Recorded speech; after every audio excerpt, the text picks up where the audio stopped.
Good morning. My name's Jane Moore, and I'm part of the Martinez Oral History Project. And today's December 8th, 2022, sorry.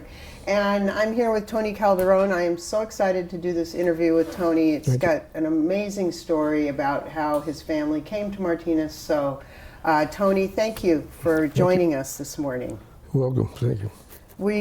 So I would like to talk about your family and start with your father, because I know he is one of your heroes, and I know his story, and how he got to Martinez is an amazing story. So why don't you tell us his name and where he grew up and where he was born and where he's from? His name is Antonio B. Calderon, and he was born in 1900. And he was born in a little town called Alamos, Sonora. And anyway, his mother worked for a well-to-do family. It was a town that it was famous for having quite a few silver mines in the area. It was one of the nicest little towns there. Cobblestone streets, you know, high walls, Spanish, a lot of bougainvilleas. Very nice, nice little city there. And it was a well-to-do family, and he went with his mother to work once in a while, but they had it really rough. The people were well off, and they kind of like sometimes they mistreated the people. Yeah. And his mother was like a maid or whatever, or domestic worker, cooked, you know, cleaned, you know, and quite a few of those things. And what happened was that. She died. She was dying, and how old was he when she died? Was he a young? She was young. He was young. She was young, but let's say probably in her 20s. I don't know for sure. And how old was your dad? My dad, well, he when she died, he became an orphan because he didn't know his father. Oh. He might have. He was of the Yaqui tribe, Indians from Mexico. And there was a lot of battles, and we really actually never knew his dad. Oh. But anyway, when she was dying, she was struggling to live, and the people that she lived with, they said, "Go ahead, release. Go ahead. You can pass away. We'll take care of your little boy." At that time, he was about 9 years old, and he stayed there for a while with the family, but the kids were cruel, and they were mean to him, and he wasn't very happy there. Right. So he stayed there until he was like 14 years old. Finally, I guess he had enough. Yeah. So he started heading up north, a 14-year-old little boy. Wow. All by himself. All by himself. You know, it really was. You know, and so he. I don't know how he probably walked, took a train, hopped on whatever, a train, but I mean, he headed up towards Arizona, the United States, and he went through Douglas. He worked in different things. He worked in the mines of Arizona, and he a water boy or something like that. Nothing too hard at the beginning. Right. And he did some bottle washing, whatever. For whatever he could do just to survive. Sure. I mean, you got to eat. You got to eat to every live. Day, work every day exactly. to live every day. Yes. And so, anyway, he was orphaned, like I said, at that age, and he worked his way up north. In fact, I think he said he saw a battle in Douglas, Arizona, and one of the states there that was next to Mexico. There was a big battle there, Pancho Villa, and he said he was a young boy. He said he walked. You can see the fire camps, this and that, and some of the Yaqui Indians were there assisting one of the generals there that were fight the big battles. And he said, he told me that he witnessed the Yaqui Indians would take just orders from their own chief or their own general. Okay. They wouldn't. The Mexican army had their generals, but they wouldn't order or ask anything of the Yaqui Indians because they knew they wouldn't get anywhere. Follow they those. wouldn't follow, and they didn't have any authority over him, so they just followed for their own generals, Their the tribe. Yaqui tribe.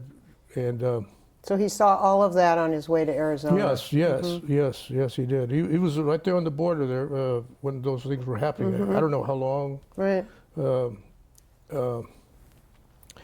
anyway, he went to work up in the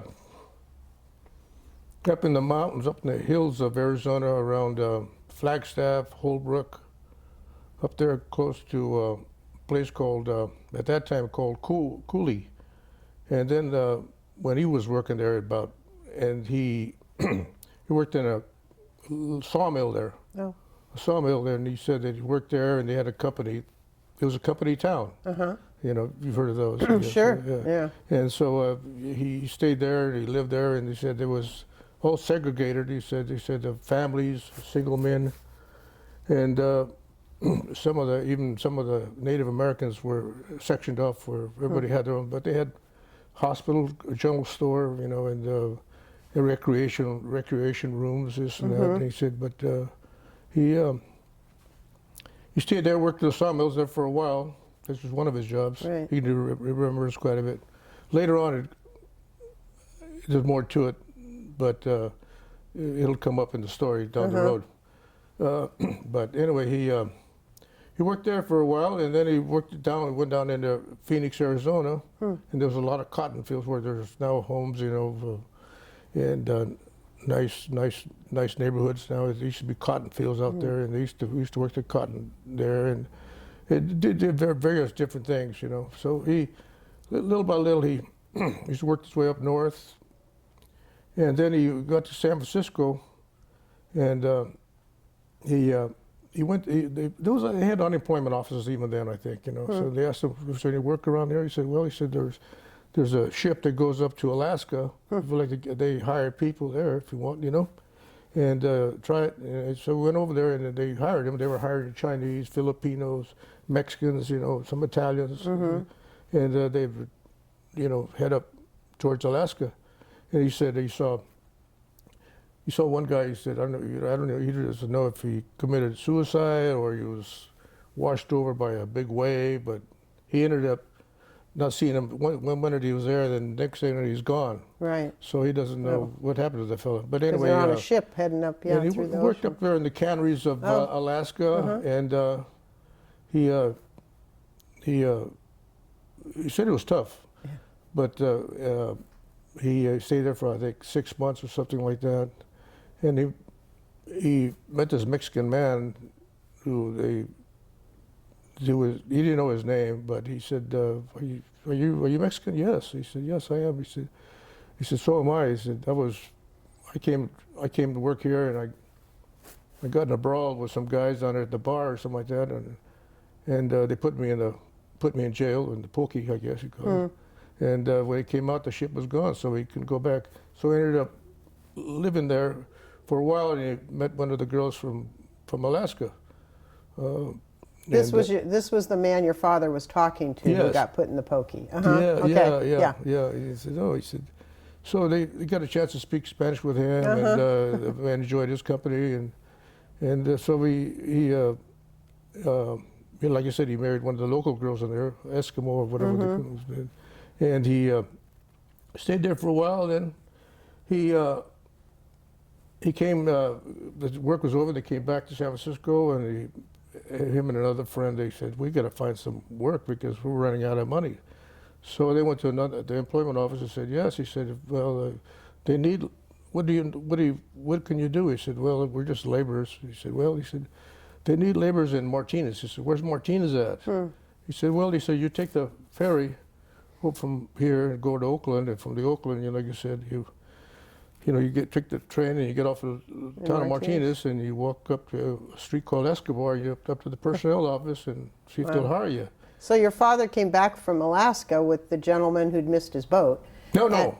The man missed his boat. He stayed up there. Oh, he stayed up there. Because Your he was dad sort of came. family. I He had see. Okay. children, So your dad family. came back down. Back down. Yes. With somebody and ended up at the office, because I was wondering how he learned about shells. So that was Yes, exactly. Through the employment office. Yes, He exactly. walked up Escobar, and there you are. Yes, he went to personnel office, and they And they hired him. hired him, and he he worked there, and little by little he got acquainted with the town, and he boarded with some of the boarding houses. There was quite a few boarding houses in Martinez at that time. That's right, yeah. And he stayed in the vicinity of Escobar and the Barrelesa. That's where he stayed, and there was, the name of the family was Pagnini.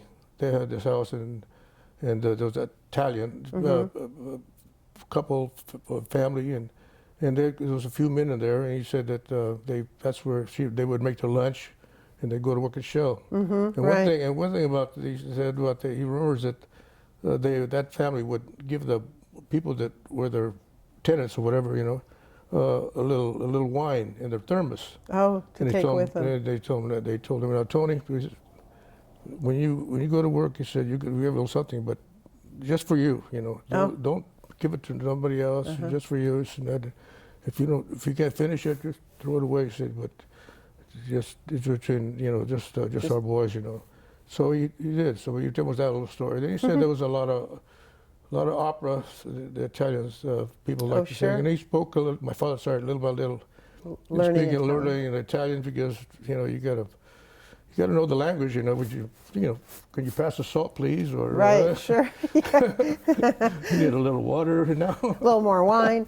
So things like that. So so little by little, he started speaking a little Italian. And one of those times he went downtown, it was a day off, and he was going down Main Street, and he met this man. His name was Lomelli, Pablo Lomelli. And again, he was approached by him, Mr. Lomelli, and he said, "Are you Mexican?" He said, "Yes, I am." He said, "My name is Pablo Lomelli." He said, "My name is Antonio Calderon." No, I said, "That's good." He said, "There's not too many of us here." He said, "But we have a few families that live up here on the outskirts of Martinez. It's behind, it used to be up there, seminary. And it's called Monterey Avenue. Right. And you're welcome to come up to visit us and stay with us if you want, And he said, "Well, I'll go up there." And by that time, my father had got some nice clothes in there and started to get. It was really a plum job at that time, Sure, working at Shell. For him, because he did a lot of field work and sawmills, hard labor, and hard cannery work, and no telling what he did, what hardships he went through. Right. He went through a lot of them, but so that was working for Shell was something, And Mr. Lomelli introduced us to some of the neighbors, and there was about 5 or 6 families there. There was the Romos, Flores, Estradas, Chavez, and I can't think of anybody else, but I think that's. So this was his own Mexican answer. That was the families that lived in that little street called Monterey Avenue. That was the Mexican barrio. Right. And closest he'd had to home for a long time. Yes, I'm well, sure. everybody spoke Spanish, the food, the aromas, and they took a liking to him because, I guess he conducted himself in the right way, and a lot of people felt sorry for him, because he was an orphan and they didn't have anybody, and so they. And he's pretty young at that age, At that right? time, he was very young. Yes, very young. Yeah, he was about 1922. Sure. 1920. He was 22 years old. Yeah. So they kind of invite him to their homes to have dinner once in a while, and also on his birthday, they get together and have they call us mañanitas. It's like they sing happy birthday. It's a traditional customary song you sing your birthday, las mañanitas. They really created a family. Kind of he liked it there. Sure. And he was ready to look like he wanted to set down some roots right in that area. It was a lot of fields. It wasn't too built up at that time, and it was a quaint little kind of a family-style village, and some of the children were kind of born there, and there were small families, young families, Right. and so anyway, this Mr. Lomelli asked him. My father ended up buying a car. He felt like a lot of people, he said if he came into a little money, there that better pay. And so, like everybody who wants to get a car, Yeah. so he bought himself a Model T Ford 1917. You know, Yeah, getting the crank it up. crankcase Oh, and wow. put the things in, and he bought the car there. And one day, Mr. LaMelle asked him if would mind taking the family to a wedding in Pittsburgh, and they would need a ride over there. So I thought, sure. I said, I don't dance, but I'll go with you. And he said, well, he said, okay. He said, yeah. So he went over to this this wedding, and at the reception, she said, this real pretty girl, but she was kind of like surrounded by her brothers. They Oh, were very, sure. very protective, you know. They're very strict, Yes. very possessive, you know, and they. You know, they're very, some of them, you know, pretty strict. Keep very an tough. eye on their little sister. Yes, Yeah. exactly. And there was three boys. It was Refugio, Raymond, and Estacio, and another brother. I think his name was Pepe or Joe. And but they anyway. So they started making respectfully. They started sort of courting each other some way. You know, this was her name was Guadalupe. Guadalupe. Guadalupe. Okay. Yeah. Lupe, you know, for short. Yep. And he,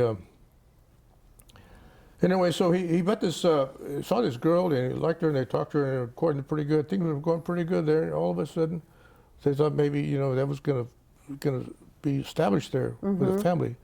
He bought a couple of lots already. Oh. And so they went to the. They went to a bad time, that little neighborhood, because at that time, all of a sudden, this the tuberculosis epidemic Yeah. was going pretty strong at that time. Came through. Okay, yeah, and there was so they built quite a few sanitariums, at different places, you know, in Arizona, California, and wherever was. Right. The climate was just right to sort of heal yourself from this. Yes.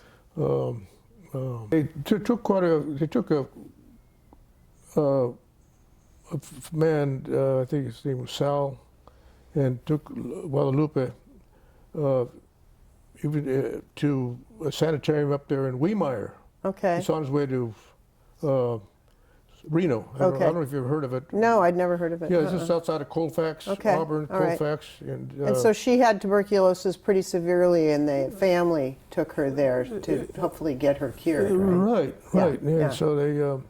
So they go visit her, and it was a Model T Ford, you know, is that, and they'd go up there just thinking about, you know, they needed to go. There wasn't too many towns that were really built up. The drive must have been. Yeah, a lot of fields, a lot of barbed wire fences that covered these ranches. Right. And so they took patches, you know, took food, you know, and other elements they need for a long trip. Yeah. And sometimes, I think they left like about 9 o'clock, you know, and they probably get there like about 10 o'clock at night just to get up there, you know, just. But he went up there, and they went up there, all of them, and they took a little boy too, you know, one of the sons of one of the men, you know. The brothers, one of the. Yes, one of the brothers, and he was about 6 years old at that time, and everything was okay. And she said she felt she was going to feel a little better, and the men could go inside the sanitarium, visit her. They had like a certain area where they could visit. But they had to leave the little boy out because, you know, contagious, a little dangerous for a young, sure. yeah. And so they came back, you know, one of those visits, and one time it was just one day they got a telegram saying that we're sorry to inform you that Lupe has passed away, and we're sorry to have to tell you this. Right. So they went back sad, you know, and How terrible, they yeah. just everybody was really broken up. Right. And so they put her in a casket and brought her back to Martinez or Pittsburgh at that time. To her family. And they buried her here because they had their own. I don't know. You never been, but I've been there before just to visit the place. And there's a cemetery. They have, you know, you can see their headstones there so they can actually bury somebody. If somebody passed away, they can. From tuberculosis. Yes. Yes. Wow. So anyway, they buried her in 1927, and rainy, ugly day. You know, they said that. So she was there, and she's there, and so things started going a little bad for them. By that time started changing. There was all of a sudden this depression. The depression, sure. Depression. Right. So your father loses his first love to tuberculosis, and then even though he's got this wonderful job at Shell, yes, the depression hits. Right. So that changed everything, didn't it? Well, yeah, exactly. Yeah. He could outwork quite a few men, right? But they had laying off people there. Of course. And and one time they were ready to they were going to lay him off, and they said, "Well, how come? I mean, don't I work good enough for you guys?" He said, "You do, Tony, but we're just taking families right now. Yeah. We just have you don't have a family, you're not married, you don't have children, so we have to let you go." So, of course, he was by himself. He didn't have families, like you said, right. that they were going tough times, and so he went to work again, like you said, out in the fields and whatever jobs you can get, survive one thing or another, and so he goes to some real difficult times there. And not only that, also there was also this kind of even the Mexican people were being they had a program, I think, where they were asking the Mexican people to go down to the railroad station and get on a train, and they could give them a one-way ticket to Mexico. Oh, the repatriation. Yeah, the repatriation, and so they had that. And why did he choose, or he chose not to go back? He went down there. He did go down there. He did go down there. He went down there, and they said, he said, Tony, he said, you can't get on this train. I said, why? He said, well, you're a single man. He said, the only way you can get out of here is a boxcar. I said, but some other way, but we can't. We're just taking families. So wow. So he went back home to name it, man. So no matter what, he couldn't work, he couldn't leave the country, all because he was closing single. up all over Closing the place. in front of him everywhere, So, yeah. Huh. And like I said, it's difficult also because you don't even speak the language. Right. Communicating and one thing or another. He was by himself, or nobody could really. He got some help, but some people maybe wanted to help him a little bit, but still, you're by yourself. And you're trying to understand this. And yes. was this at the train station in Martinez? Yes, okay. As he said down there. And I think, I don't know if I mentioned her name, but Kelly was the lady. He still remembers that. She was the one that was. That he talked to. Yeah, they spoke to. And so anyway, so we went back out there. Back out to the fields. Out there and tried to make it again. And then little by little, things started getting a little better in the 20s, in the 30s. 30s. And then the war started in World War II. And little by little, he always kept hopes to go back to Martinez, and they had those lots, I guess, and he wanted to still, he liked Martinez to live. Yeah. I felt that was. So he still owned the 2 lots over in the Monterey and the Barrio area. Yes, so he had a reason to come back. Yes, I think he even tried to sell it, and the bank didn't even want it. No, right? Yeah, right. Yeah. I mean, everything was a no. But at least he had that, He did have that. Bad. Yeah. No, anyway, so when we went. So is this the point where he met your mom? Well, it's on my mom. No, he didn't. Yes, he did. He did. My dad, by that time, had healed some of his sadness, and he saw a picture of my mother on top of this table or something like that, and he asked the lady, he said, "Who's that?" He said, "No, that's my niece. Her name is so and so," and she said, "She's in fact," he said, "she's coming out here this next summer." I said, "Well." And by that time, he was. She said, came to visit family there in Monterey Avenue, and they had her father, my mother's father, worked in Mexico for the railroad. He was sort of like not a conductor, but sort of a little better position. I think he was in charge of the mail or mail car, or, and so anyway, So they had free passes. It's like the airlines, sometimes you get Sure. little perks, So Yeah. they said, so they didn't have to pay to come out here to Martinez. So they were in Texas? They were in Mexico. They were in Torreon, Okay. Coahuila. Okay. Yeah, it's a city about 500 miles On the other side of the on border. the side border.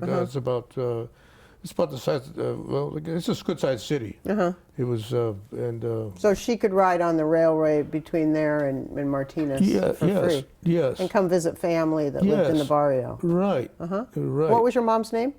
Patrocinio. Patrocinio. Yes, Okay. Patrocinio. Yeah, called Rivera. Rivera. That was her maiden name. Yeah. And also, like you said, she had some cousins and aunts there in that neighborhood. Sure. So And, she came to visit them in the right, summer. Yes, but she had heard about my dad too, because her father came out on one of those trips out here, and he kind of, my dad sort of looked prosperous or successful, I guess you said. Certainly a survivor. Yes, well, yeah, Yeah. and, he had a car, And he had two and lots. he'd go back and back home to Torreon, Right. and my mother had some sisters there, and they asked him how was the trip done in Martinez. It was nice. I said, I met this real nice young man over there. He's got some lots and he's got a car, and it seemed like he's ambitious. It seemed like he's a nice young man. And he said, oh, but she had her own boyfriend, Oh. sort of like but anyway, so she came out here, went on one of those trips in the summer, and he kind of pursued her, or so he said, wanted to Court her. and like I said, he didn't give up. He kept on, trying to make points with her, I guess you'd say. And And how did she feel about him? Was she interested? Or? she was not interested. No, Oh. she said he wasn't her type, I guess. But he didn't give up, and he'd go downtown, and she said he'd see her, and she was looking at maybe a jewelry shop. She said, "Do you like that?" And he said, "I'll buy it for you if you like it." And she kind of give him the cold shoulder, Hard to kind put- of ignore him, and sort of really kind of look down on him, this and that, and but hard to get, you might say. But because she had her boyfriend over there, she said, But they. Anyway, like you said, when they're down, he didn't have any. And he was down there one time, and he said that he even got a taxi. When they got on a taxi, he got in there too, and he said, "Well, we're going to the same place, Yeah. Even though I think he had his car downtown or whatever. No, I take it back. He didn't have a car because he had lost it in the Depression. Oh, okay. He did. Yeah. So he didn't have his Model T anymore. No, he didn't. No, That would have been no. hard to keep. Yeah. That was a luxury. Right. And so, like I said, yeah. So he came up in the neighborhood again, and so, like I said, but and it was time for her to leave to go back, and she said, "I'd like to keep in touch with you." I said, "Well," he said, "I have a boyfriend." I said, I'm not interested in you." He said, "You're wasting your time." And she said, and he said, "Well," could I write you? And at least, I said, "Well, okay, if you want, Yeah. if you want." So he wrote to her, or Did he write the letters to he her? did not write the letters. He didn't know how to read or write. Okay. He could write his name. Uh-huh. Because I, seen signatures way back even in the 30s, but he didn't. He had a friend of his who wrote the letters. So he dictated it and the friend would write. No, the man who dictated. He was a little more educated. Okay. And he would say, write a couple. He said, "What do you, Tony? You like this one?" Said, "No, I think I like this one a little better. It's it's sort of a." Whatever. So the man writing the letters came up with the phrases. Exactly. And he would ask Tony, and then Tony would say yes or no. Right. Exactly. Yes. Exactly. Well, that's a piece out of history, isn't it? Well, yeah, he said that he didn't want to make it too mushy, or No, right, he didn't want right. to sound like Just he enough, wasn't too yeah. caring enough, and so he'd say, "This I like this a little better," Yeah. especially the way you finished it up there, you get and so yeah. But anyway, about this time, she was having a little tough time with her stepmother and some of the women in the house. And my mother was very independent, very strong-willed. Sounds like And she was it, the yeah. oldest, Oh. and she worked in a dress shop. And everybody worked, and they pitched in, Right. to make the family go. So, but one of those times that I guess something happened, and then her father died, and kind of it's like it was a big turning point. And Well, because doesn't the oldest daughter stays to take care of Papa, right? I mean, Right. yeah, you stay home until. exactly, I think she did mention that to him. She said, I'm not going to get married to something and find out how my father is until Yeah. he passed away, sort of like that. Right. And he did pass away, and then she responded. She said, I think I'll accept your proposal for marriage. Because also, she'd lost her dad, and then there was, the Conflict at the home. conflict at the home. Yes. So there was a good reason for her to Yes, finally right. leave. And the other guy, her boyfriend, he did. Who knows? He was Yeah. wait and see, whatever. Right. And so my dad was really excited, happy. course, yeah. It was really, everybody in the neighborhood thought they said he just was crazy with the idea that he was going to finally get the girl. Yeah, finally be able to have a family. She was very pretty. You can see all the picture later on, but. Anyway, so they ended up getting married in El Paso. She came up, they got married in El Paso, Texas, and stayed there at one of the nicest hotels at that time. The Paso del Norte. There was a Hilton, Paso del Norte, and something else. And that was 1940, I think. That was 1940. And so, what was the wedding party? Did she have Did she have girlfriends come and? Oh, that's a longer story. Like I said, what happened was that she had her own girls, friends that were going to be in the wedding, but Very traditional. A traditional big wedding, yes, right? traditional. She had expected there, and they were going to get married in Juarez, which is adjacent to El Paso, and but come to find out that some of the bridesmaids didn't have all the documents in order, so someone couldn't come over. So Couldn't come to El threw us, Paso. threw things off a little bit. Then my father too. When he made quite a few friends here, they knew him at the bank where he made payments on his lots, and he hadn't gotten any trouble. In Responsible. fact, you said Miller, one of the at that time sheriffs at that time. Can't think of his first name, but he knew my father, and he said he asked my father for a recommendation that he had a good reputation in case they needed him at the border if they wanted to find out. And he said, and he did. He wrote a nice letter for my father, and he said, Tony, he said, this letter here, it's only good for the United States here, California, Arizona, New Mexico, places like that. And if you have any trouble, just show them this, And they said, okay. So he took the train, left Martinez, and he got to. So they had that problem there with the bridesmaids, and so he said they had their own boyfriends, I guess, so they were going to be in the wedding, and he was stuck. He didn't have any bridesmaid, anybody that stand up for him. But what happened was, so they decided to get married in El Paso, Texas, and the people that were in his wedding were strangers almost. Yeah. He made friends at like the elevator operator, the bartender, the maitre d' and whoever's in it, and they kind of saw him and they improvised, you might say, there. So you see this real nice picture, and it's all these nice looking people. Some of these people were kind of real Spanish-looking people that were actually family that were ousted by Pancho Villa during the Revolution. So they had So they were in some El were probably Paso. doctors, some were probably engineers, and different professions, but they had to settle for those kind of jobs, menial jobs in a hotel. Right. And so. And they're in El Paso, and he instantly become his family. Yes, there. Yeah. yes, exactly. So he stayed there a few days. In fact, he said well, anyway, he said he saw some celebrities there. He saw one celebrity. He said it was Tom Mix.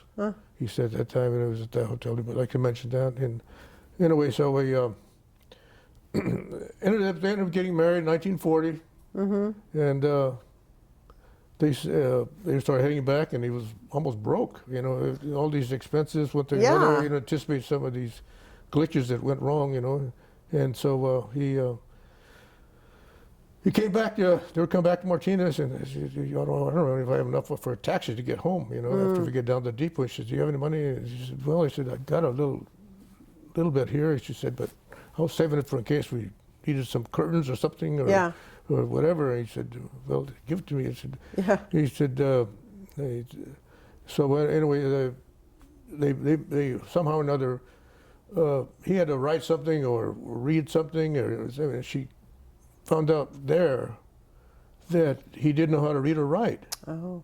And so they're on the train, and they're discussing this. And I thought those letters that you wrote were so beautiful. And really, I've got them saved here. And said, well, I'll tell you the truth, let me tell you something. He said, I didn't write those letters. He said, I had my compadre, Jesus, he wrote those letters. And so they're not right. He said, you're a fraud. Oh, you know, no. She was really teed off about that. You know, and he said, I thought you could read it. Well, I said, I had to communicate with you some way. But so they, little by little, so they started off on a rocky start, huh? Yeah, he was used to it. That's what she was. Oh, yeah. So anyway, they ended up living in a little house, because the big house he built, by that time, you know, like I said, he had built his house and had finished real nice, but they rented it out because I guess maybe they covered the mortgage. They could get more money renting it. Renting it. And then later on, when they had to settle for a smaller house, and they stayed there for maybe a couple of years even, because they couldn't evict the people. They didn't have the laws at that time. Right. So the people stayed in that house, and she was down here looking up to the house. Oh, wanting a more. That was my house. Yeah, and sure. And she couldn't get into that. They couldn't get into that house. But anyway, so the years went by. You know, he said I was born in '42, and And you were born at the community hospital in Martinez, right? Community Hospital. Yes, yes. So you're the oldest of the children, and who are your siblings? Beg pardon? What are the names of your siblings? Jesse, and Edward, Rosemary, Alexander, and Joseph. Okay. And they. So one girl. One girl, Rosemary. Yeah. Right. Yeah, my dad really wanted first he wanted a boy, but he wanted a girl too, because he really, the memory of his mother. Of course. And I guess when I heard this, they told me that when she was having another baby, I think on the third one, and she, you know, well, how come you can't have a girl? You know, and they say, she would be flustered and say, I'm sorry, I can't even do anything about it. You know, said, but anyway, Rosemary was born about 1945, and good.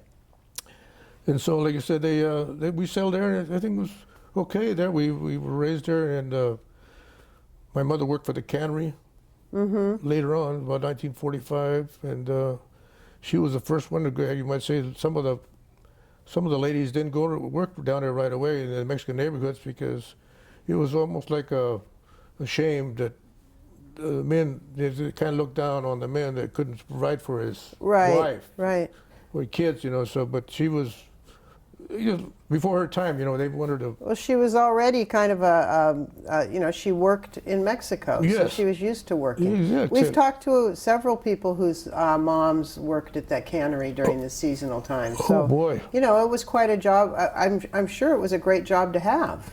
Yes, exactly. Oh, there was quite a few. It was a lot of Italian women down there, and they were working down there. They provided a lot of jobs. Absolutely, and it was seasonal, so it wasn't men year-round. and women. Yeah, it was like I said. They started working sometime in March and probably work all the way until October, and then the rest of the time they get unemployment until the next season. So it was seasonal, but it was quite the biggest shell, you might say. I mean, it was sort of like that, you know. Yeah, sure. The biggest employer Who took care of the kids while she was at the cannery? Were you guys in school at that point, or? Well, yeah, we went to school, but also we had, like I said, babysitters. I guess the whole barrio community was very much Yes, exactly. helped each other out. Exactly, exactly. There was quite a few mothers and grandmothers in that neighborhood. Of course. See, and so they, when I was born, like I said, some of the older kids that grew up in that neighborhood were gone. They were like 18, 19, 20 years older than me. They went in the army and got married and came back, you know, and started families.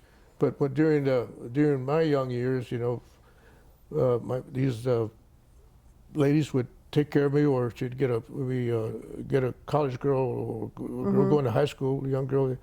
So we always had a babysitter when she work at the cannery.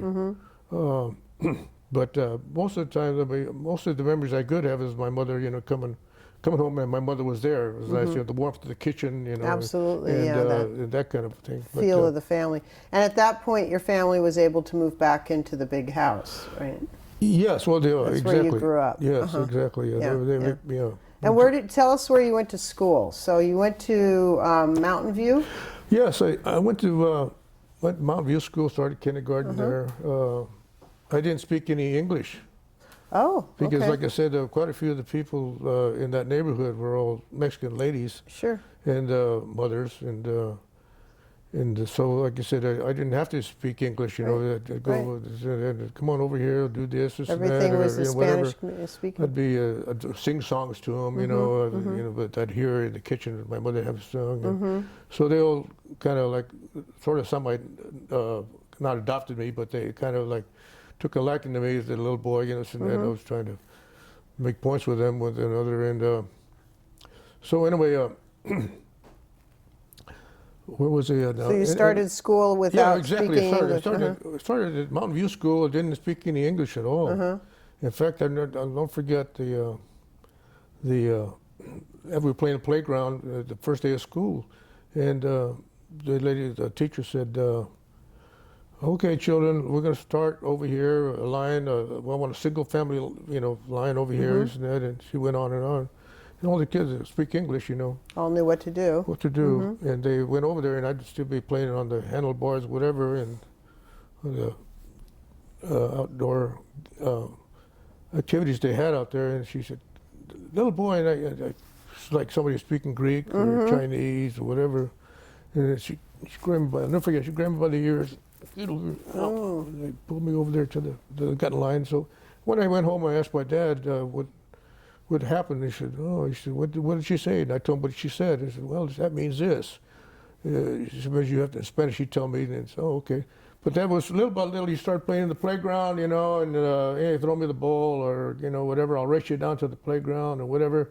So he started teaching you English. Yes. I had, at that time, Mountain View was made up of quite a few people that were from Oklahoma, Arkansas,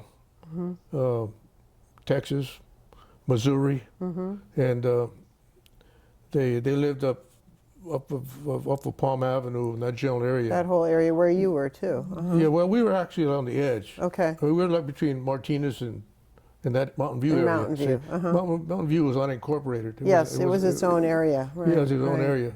But there was a lot of kids that I made friends for life, you know, lifelong friends, you know. And we'd have scraps out in the yards too, you know. They'd call me his name, and I'd call him a name, and you know, and so like I said, that the war was over with, so a lot of them, I was really jealous of some of those guys because they were in the army. They brought back souvenirs, and that was a big thing, you know. You see a bayonet or a helmet or a flag or something like that from the war, and those things were going on. And so, but you know, like I said, at that Mountain View school, it was like a park, you know, because when school was out in the evening, you know, it was things that you had basketball courts. Yeah, you could stay there and play. So you there and play in the evening, one thing or another.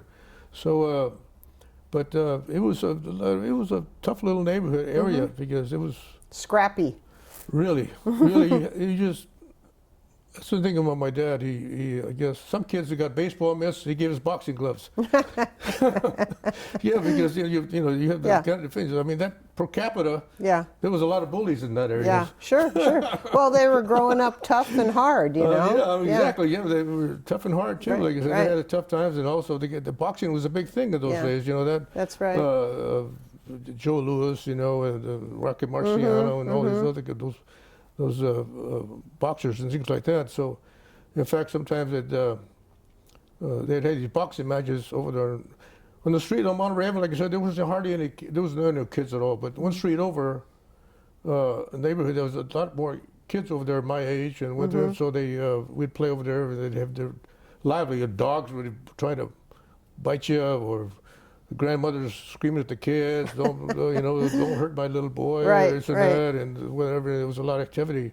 And there was a lot of, there was some people that didn't speak English, and they were also Greek, I think, and so it was a real mixed community. Yeah, it was kind of a folksy little neighborhood, you might say, And didn't you have a really good friend who lived on Paloma Street? What was his name? Art Chavez? Art Chavez, yeah. Well, he was my age. We started kindergarten together, and we were lifelong friends. But although sometimes we get in the boxing matches down there, Art and his dad and a bunch of men in that area, the Hickeys there was a big eucalyptus trees on there, and after dinner sometimes they did little boxing matches, and the kids the fathers would encourage the kids and coach the kids, this and that.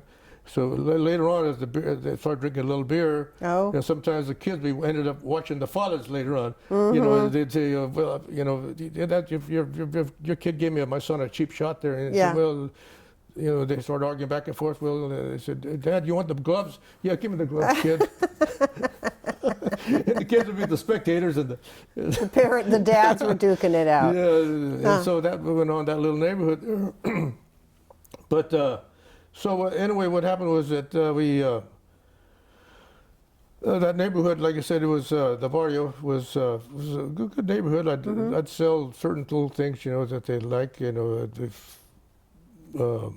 well, there was called salve, some kind of a ointment, and you sell it to them. You send away for it, and you sell it, and they give you, if you bought one, you got a little print of a picture. It could be a fruit on the table, a real person, or a religious scene, one thing or another. So they for 25 cents, they did it. And also, there was a lady, there's a family called the Sari up there just right over the hill there, and she had a chicken coop. I'd clean out her chicken coops, so that, and everybody had just about a chicken coop, they had. Yeah, of course. And then she had a cow. And it was a big responsibility. It was one of those high points, you might say. Well, you were the oldest, so did you have to help take care of your siblings, or what was your responsibility there, any? No, really, like I said, everybody, I mean, you protected them from, you were the oldest, but, as far as being from other bullies, But, I mean, we rode bikes to St. Catharines, Did you went to school at St. Catharines also, was, right? after the Mountain View. Third grade, I went to St. Catharines. And, Then you rode your bike to get to yeah, school? we went to school. We didn't have a car. Right. We didn't. My dad never took up driving. Never got another car. After he got rid of that little Model T, he never drove again. And it was fear or something. But later on, years later on, my mother took up driving. Probably she was in her 70s, I think. Oh, really? But we get around by taxi, Greyhound, or city bus. Right. And well, there was all those. The bus was a thing in Martinez then, not now. Martinez had a bus. Yeah, right. In fact, I got a story to tell you a little bit. They did that one time on the bus during the war, right after the war started.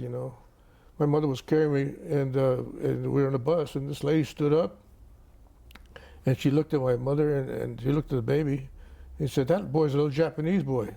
And she said, "No, my mother said, Mexican. No. That's a Japanese boy." So I was mistaken for a little Asian boy, and so she said, anyway, the police later on that evening came over to the house, to check us out. Thinking that you were Japanese in the incarceration. Exactly. Oh my gosh. That time they were putting them in these camps. These camps, Yeah. exactly. and not concentration camp. They were sort of. Yeah, right. But anyway, we got around by just taxis and, like you said, buses, what's another. But from Martinez, it was about 2 miles, you might say, or a mile and a half from downtown. I'd shine shoes down there. Yeah, so what I remember part of your story was competing for the best shoe shine Well, spot. yeah, Where was that? Where would that was have right been? there in the corner. Well, when I came into town from, into town right at the State Theater, Right. I was approached by one of the boys there in that neighborhood, in that town, that downtown boys, and they kind of like, he said, he claimed, Wondered he said who you they were. had this town already laid out for us guys, so that. What are you doing here? What yeah. are you doing here? Yeah. He said, and they said, well, he said, we have the depot, we have the other guy has this and that, Hoffman's Corners, and they said, wasn't much left. I got the Travelers Hotel, and nobody stayed at the Travelers. Right. Who was going to have their shoe shine? Yeah, yeah. Yeah, right, So, right. But there was the bars downtown. There was quite a few bars. The town was really hopping at that time. There was. And were the county buildings there at that yeah, time? oh yes. Sure, Oh, yeah, so that would yeah. have been a good spot, too. It was, yeah, well, yeah, Saturdays mostly. Right, So, okay, yeah, it was so not closed, the but, buildings. so sometimes they, So the downtown kids had all the prime spots Yes. locked up, and they want to know what you're doing down there with your shoe Exactly, shine kids. yes. So how did you end up getting a good spot? well, I just settled for what I could, Where was because that? You got 5 or 6 of them, Yeah. True. So I mean, you take what you could, and Yeah. get, but I didn't, I was determined to stay there. Where did you end up having your place? Where did you put No, well, set up? we do roving kids. Oh, okay, okay, so it go wasn't up one- this corner, you go to the Green Door Bar, and the guys come out there, or you come go to over maybe at the Greyhound Depot, and you kind of, ask them to shine if you want to shine with another. And then we'd maybe, kind of like regroup later on and see who made had the most coins in their pocket. Somebody just jingled it. It was change that you brought down there. Oh, Just fool the other guys. what a racket. Yeah, exactly. Yeah. So we. But I mean, I made a friend named Connie Lemus, and he was a Portuguese boy, and his mother. They lived down there behind Clay's. And Clay's. What was Clay's? Clay's was like a big feed store, like where they had sacks for chicken food, and things for rabbits, and Where was that lumber. located? Where was it? That was located at the end of Baralessa, going to the cannery. Yes.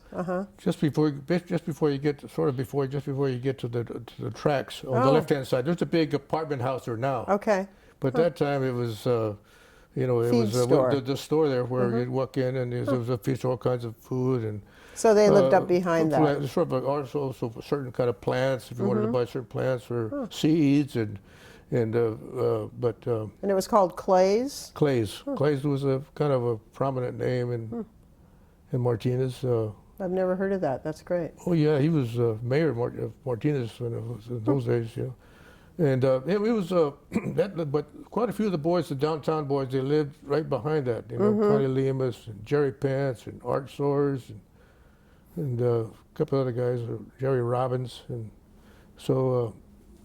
So you became friends with Well, Connie Lemus. Connie Yeah, Lemus. he's the one that tried to kind of scare me off a bit. And you ended up becoming his we friend. became lifelong friends. He said, Yeah. Later on, he said, once you come to my house, he said, I want to introduce you to my family. And he said, I went over Nice. to him, we walked down to the behind Clay's where he lived. He lived just 2 houses down, or a house down from where Joe DiMaggio was born. I think it was Foster Street. Okay, yeah. And so we were probably about, at that time, about 11 years old. We became good friends, and he was kind of a. Also, he got a plum job there working for another shoe shine adult, Oh, and he was a black man. And his name was George Washington, oh.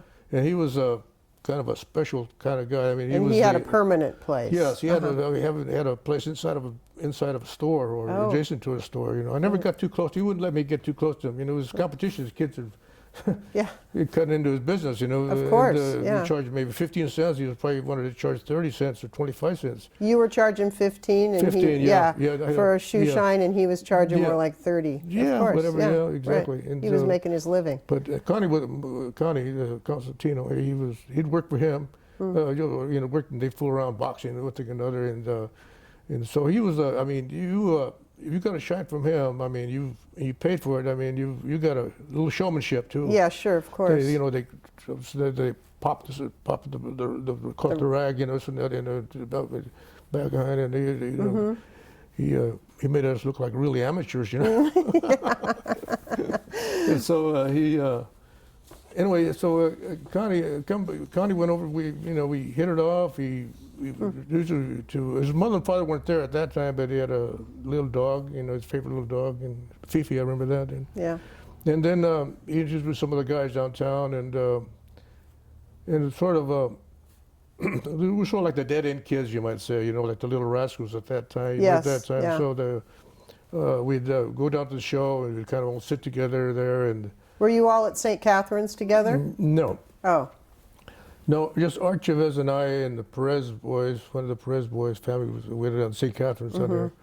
It was like De La Salle, you might say. You know, there was such a backlog of people they wanted to get in there. You know, they couldn't because it was so crowded all the time. You know, spots. but you had to pay tuition. We had uniforms, sure. and we played on a lot across the street there, a little pea gravel lot, and they had a lot of, you know. Teeter-totters and you know, different kind of games you could play over there, and also they shared that lot with my elementary school was just with That's the city right, hall. where City Hall yeah, is. yeah, exactly. That was the element. Those kids from downtown, they went to They that school. went to that school. Yes, Okay. we had okay. So ride you were our- across the street from each other. Yes, yeah. We ride our bikes down there and this and that, and so like I said, it was tough times. It really was. Because sometimes you go there, and if you were late, you know, they had a certain kind of the nuns, you know, would really have it really regimented at that time. You know, they had first grade, second grade, third grade. You'd be out there like a parade ground, like in the army. You know, Right. everybody's Very strict. Yes, exactly. Then they'd say the Pledge of Allegiance, and they'd say a prayer, and then they would go in. You know, and so that went all right for, like I said, all right. But if you were running late, Yeah. and all the bikes were already stacked up there outside the school right there at the yard, and nobody was there, you knew you were in hot water because everybody's already sitting at the desk. Oh, and you had And to come in late. you know, Ooh. so you knew you were in hot water. The flag was up already. Yeah, you were in trouble. But we were in trouble. That was really something. So education must have been really important to your parents because it was not inexpensive to send 5 kids. Did course. all your siblings go to St. Catherine's? Yes. Yeah, that cost them Yes. money. So they put that ahead of other things. Yes, education. Well, yes, exactly. But sometimes it was they couldn't really teach us too much because they in Mexico. My dad didn't write, you know, he didn't. He is illiterate. But she did maybe to the 3rd, 4th grade maybe. Right. But their way of teaching was different, or what she knew, what she learned. You know, he said couldn't pass it on to us because it was different than ours. Of course, and then they couldn't help you with So your we schoolwork sort of either. got left behind a little bit, and now they have all kinds of Right. things. But at that time, my dad said we'd be crying, or there'd be, you know, a lot of frustration and with another and screaming. But and you stuck with it. we stuck with it and exactly. graduate- We stayed there, you know. You said because it was an obligation. You know, the Catholic Church tells you that you're supposed to raise your kids in a Catholic school. Oh, yeah, sure. Okay. In a religious. Religious environment. Yeah. Exactly, Right. given religious upbringing, and so we. But it was a nice little town down there. Like I said, it was the main corner was where all the really action was, where the people guys and those guys smoking cigars, you Yeah. know, talking about baseball or boxing. Where was that? Or the certain politics on the corner of Main Street and Ferry. Oh, and what was there at the time? What businesses Well, were there? the Hoffman's was the anchor.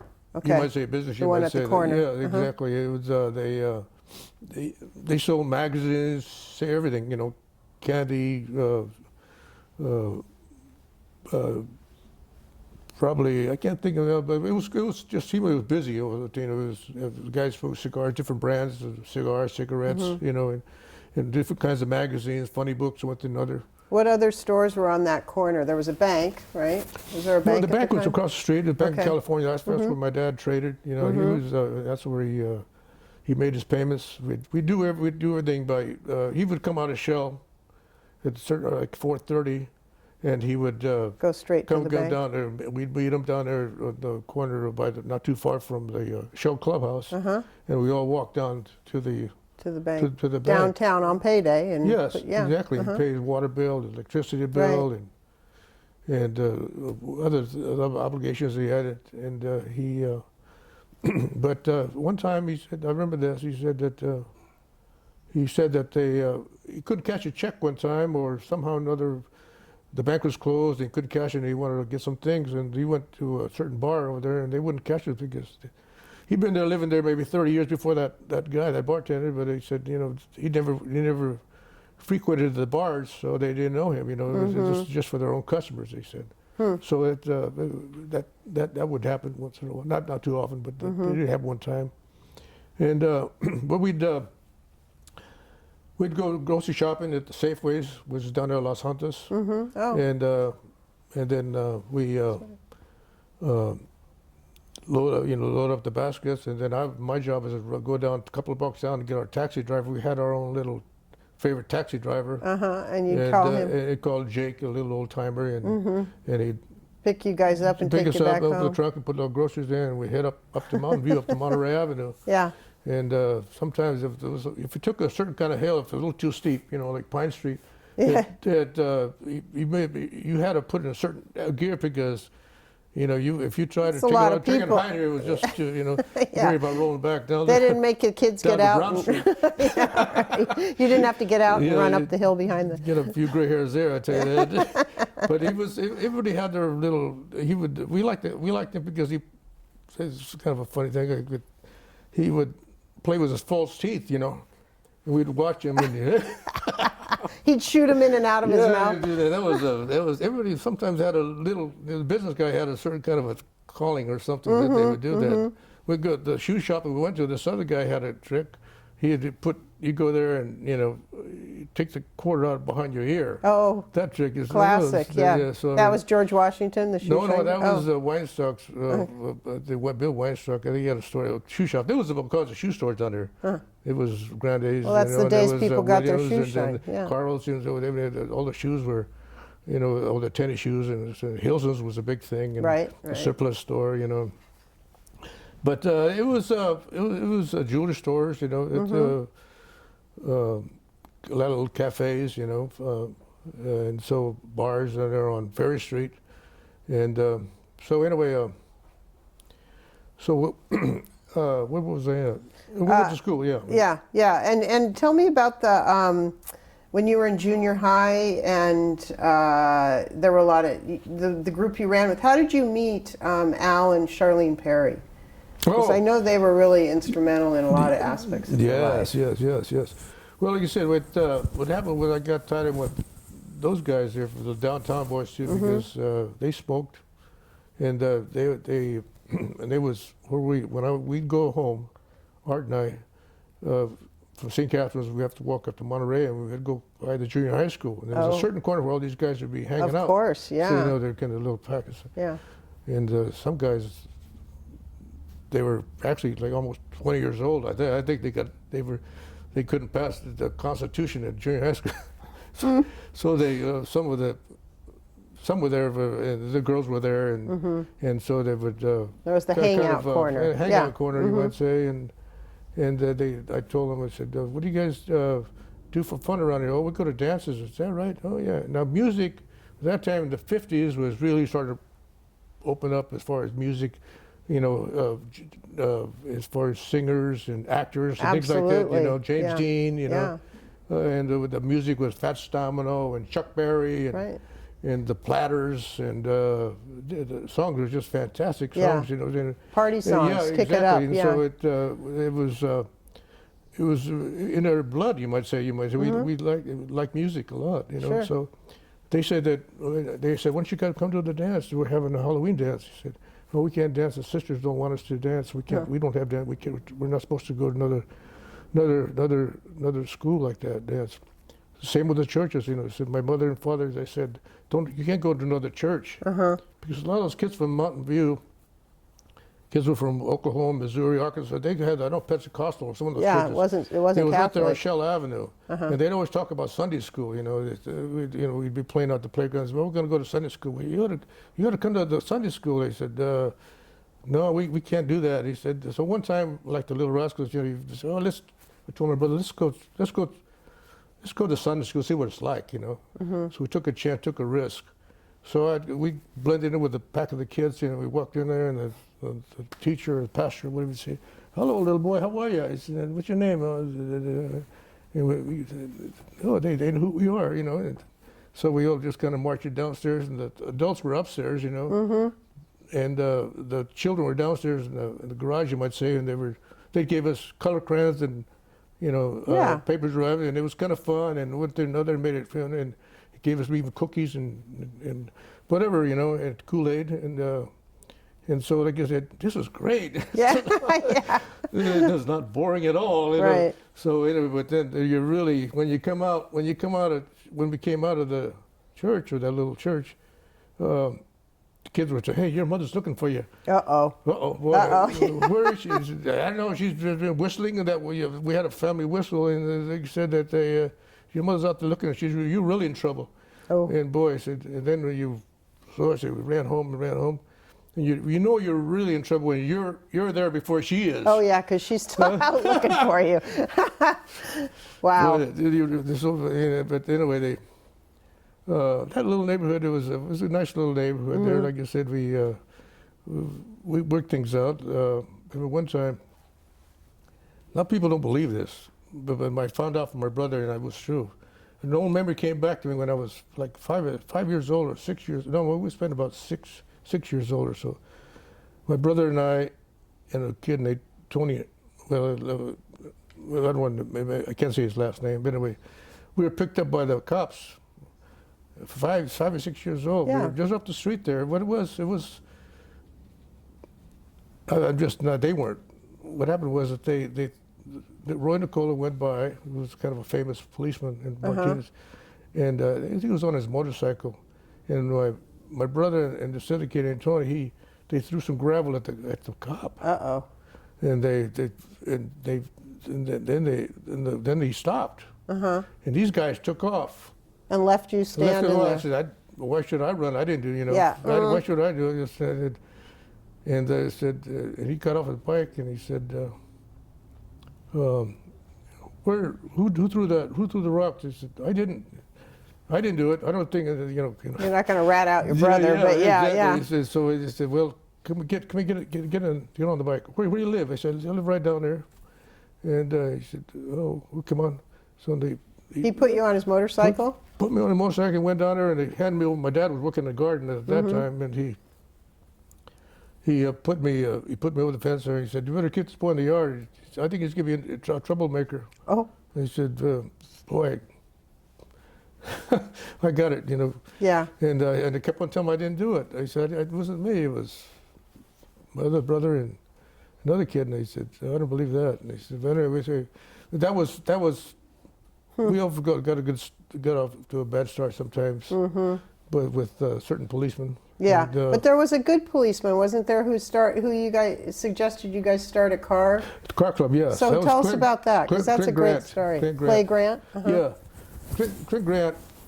Anyway, we were hung out with these guys. Got in with that group of guys, and before you know it, we were down there by the show in the pool hall in that general area. That was after the movies, whenever, and this policeman came up to us, and he sees us hang around down there, and he said, "Why don't you guys got some nice cars? Why don't you guys start a car club?"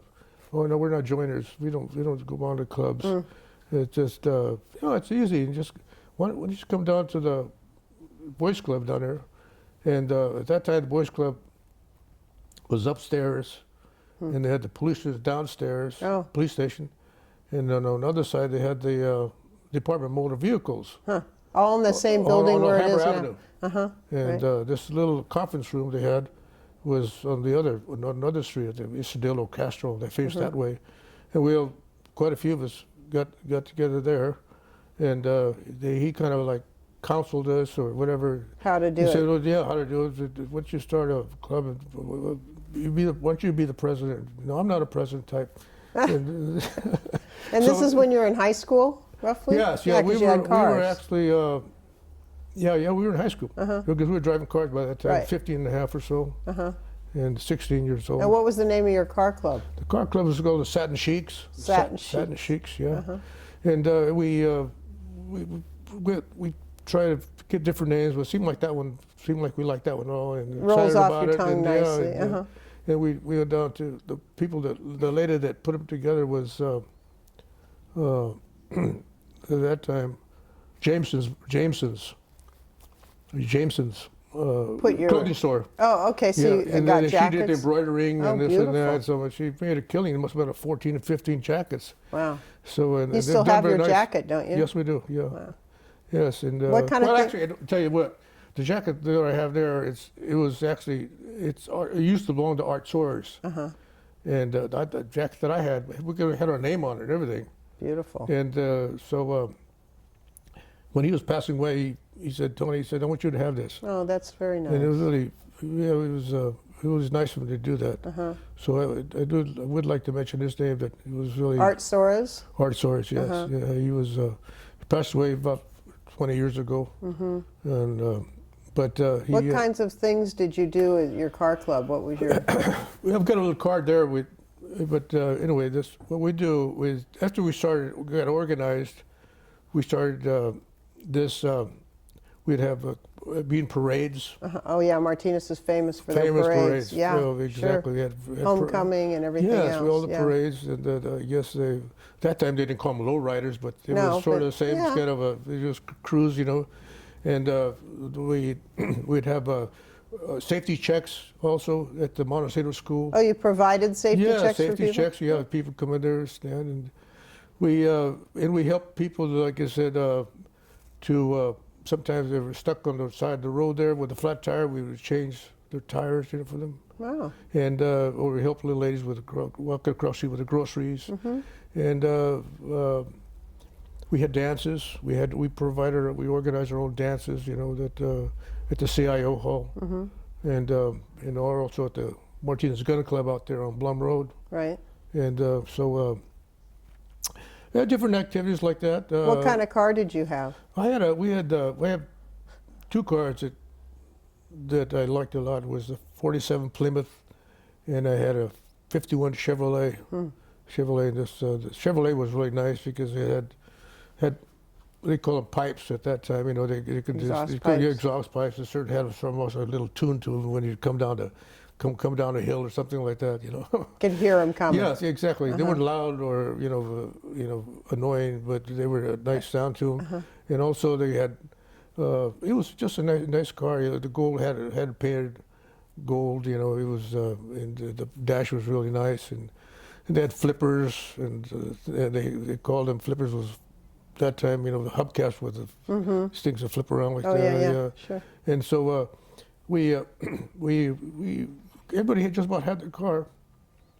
But we had a good time with that Satin Sheep Club. Like I said, Clint Grant was kind of our role model, you might say. And we kind of, I'm sure he made points with a chief down there and provide this kind of thing and for us. And we later on, like you said, Clint Grant he was like the Pied Piper. One time he said, "Why don't you guys join the National Guards?" Oh. And I said, "National Guards?" Yeah. He said, "Well, yeah, you go down there. If you join now, as a junior, or a senior, you said when you get out, graduate, you can go right into the service, anything you want. You can, you want to go Army, Navy, whatever. And but this is sort of a kind of a pre-training type of deal there, and we done that, but we didn't know that when he took us down to the armory down there, everybody got on the bandwagon, Sure. and they promised everybody everything. Oh, I want to be a want to have a machine gun, a Tommy gun. Oh, you can have that. You can have a bazooka. Just to get you to sign up. Yeah, you can sign up with a buddy, and you're with them forever. This and that. Yeah. And, geez, where do I sign? You know, you get sucked into that thing. Yeah.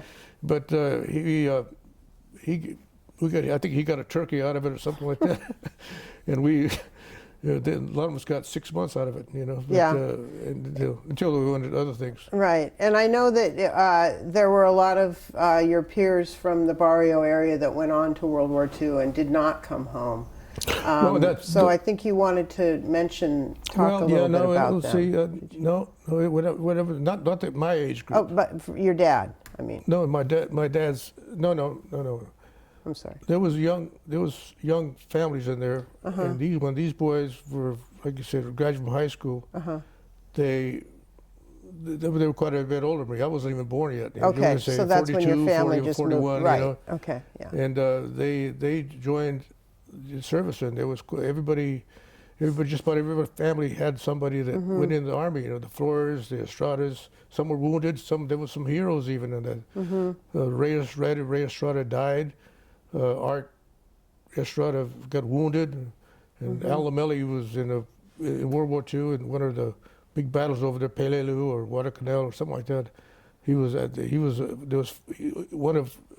whole company was wiped out. I think there was only 5 left. Wow.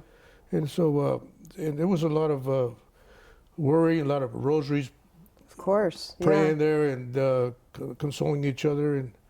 And I mean, when the mailman came around, everybody was really kind of worried about that kind of stuff. Yeah, nervous. And so everybody kind of like, you know, consoled each other and comforted each other. And, important to have that strong community at exactly. a time like that. Yeah, well, they all spoke Spanish, this and that, and they had their own way of doing things. Right, you know? right. So, but that was before. That was before you were born. Yeah, before. Yes, this is that's I'm right. talking about. That's right. Probably But it was 50s, but from the neighborhood from the where neighborhood. you grew up. Yeah, exactly. Yeah, exactly. The importance of that came neighborhood. back. Someone came back and they bought new cars, bought houses, and families, and one thing and another. Right, but like I said, we went down there for Camp Roberts down there for the National Guards, so anyway, that's about that part there. So let's talk a little bit about your wife and how you met your wife, because you know that's a wonderful story as well. My wife, but anyway, you might say the 40s went by. I was a little kid, you know, a teenager, one thing or another, and then, like I said, when I got my trade as a barber. Yeah, which is another story I want to talk about. In Oakland, you know, and I was gonna. Did you meet your wife before you were a barber or after? After. Okay, so let's talk about how you got into the barber. Oh. Because that is a great story. Oh, but yeah, well, it's the same story with I don't know. But what happened was that anyway, I didn't do very well in school. I was kind of a smart alecky, and told the teacher that I'm going to get my training in the Army or the Marines, or I'll be whatever. And he said, so anyway, I graduated. I graduated from high school. What year did you graduate? 1960. 1960 from Alhambra. Alhambra, okay. Yeah, exactly, yeah. But anyway, the Army would, you know, I was deferred for, medical reasons, issues, you know. And so what am I going to do to make a career, or how was I going to make a living? Yeah. I couldn't work at Shell, even though I was the oldest, because my dad was retiring about that time, because he was still working there, and they didn't allow. Oh. Family. Family. So you couldn't go to work because you're that's interesting. Yeah. You would think that they would have done that, but okay. Yeah, Edward, the third boy, he's the one that ended up getting that job there. Because your father had already retired. Yes. Okay. Yeah. So here you are, the oldest, and you can't go in the military. Right. So what are you going to do? Exactly. So what happened was that I said, I've got to get a trade. I don't think I want to do this. I don't think I want to do that. I think I'd like to be a butcher, work in a Safeway, something like that, know. And this family, they had the Perez family over there, and they had quite a few boys, and they all had different kind of trades or other kinds of occupation. So I went up to see Mrs. Perez, and Mrs. Perez says, well, Manuel's not here right now. He said he's cleaning up the shop, but once you Manuel go was stay down there at Ray's down there. He was renting from his mother and father. He just got just married, and newly married. So like I said, I stayed down there with him and talked with him. He invited me for coffee and dinner, whatever. And I said, how's a small conversation started? And said, how's he had a barbershop in Port Chicago Okay. at that time. This is Ray Perez? Ray Perez, yeah. He was a good barber. And anyway, we started small talking about straight, and he said, I'm getting a little tired of it, cutting hair. He said, I might get out of it pretty soon. And where'd you go? You have to go to school for that? He said, oh, yeah. He said, I went to Oakland. Oh, yeah. Well, how much did it cost? Oh, does it take very long? Whatever, He said, is it very hard? He said, well, no, it's about an inch thick, but you repeat it chapter after chapter. So if you do it, how long does it take? He said, 7 months. He said, well, the rest is history. Yeah. I mean, I said, I think I'd like to look into that. He said, I think I'll take my mother down there and we can see if we can work out something down there. He said, okay. And that's the rest is history. I went down there and they said they wouldn't, this was like in October. And so, like I said, they wouldn't have any openings until January. So that's when I started going down there commute with other guys barbers that they were going to barbers college down there.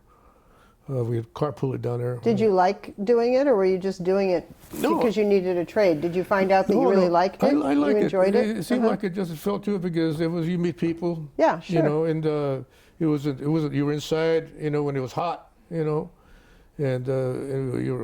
so it was comfortable. You were warm in the wintertime. Yeah, right. So all the perks. Yeah, exactly. And you just something that I liked. It was just the chair was just about this high. I didn't have to stoop over. Yeah, yeah. So you went to the school in Oakland for the 8 months, and then where did you take your final? Well, yeah. How did you become a barber? I took my when I finished up in August. They would have these circuit examiners. Three of them, I think, and they would start from San Diego, Los Angeles, work their way up to Santa Barbara, all the cities, main cities, They'd stop and test Fresno, people. isn't that? But that, and then so, anyway, the instructor of the school said, Tony said, I know you finish up pretty soon. He said, but we're not going to have examiners until sometime in November. Oh. By the time these guys get up here. I said, where are they at now? He said, they're down in San Diego. I said, oh, okay. So I said, gee, that's too long to wait.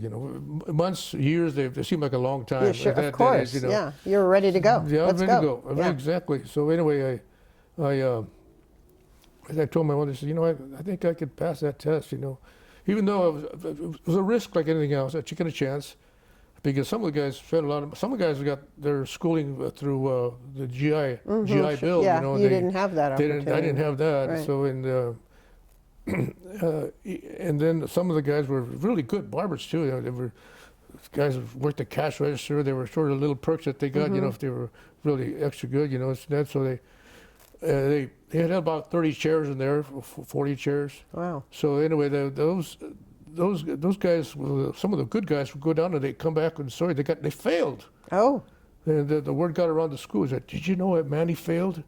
Manny? Not Manny. Yeah, Manny. Yeah. I mean, he was up there. Yeah. The well-liked guy, and they're good barbers and that, so they really give it the old butterflies, when you Absolutely. when you're going to take a test down there. Yeah, going all the way to San Diego. Yeah, exactly. So so anyway, I took a chance and took my test down in San Diego, checked in the Mayflower Hotel.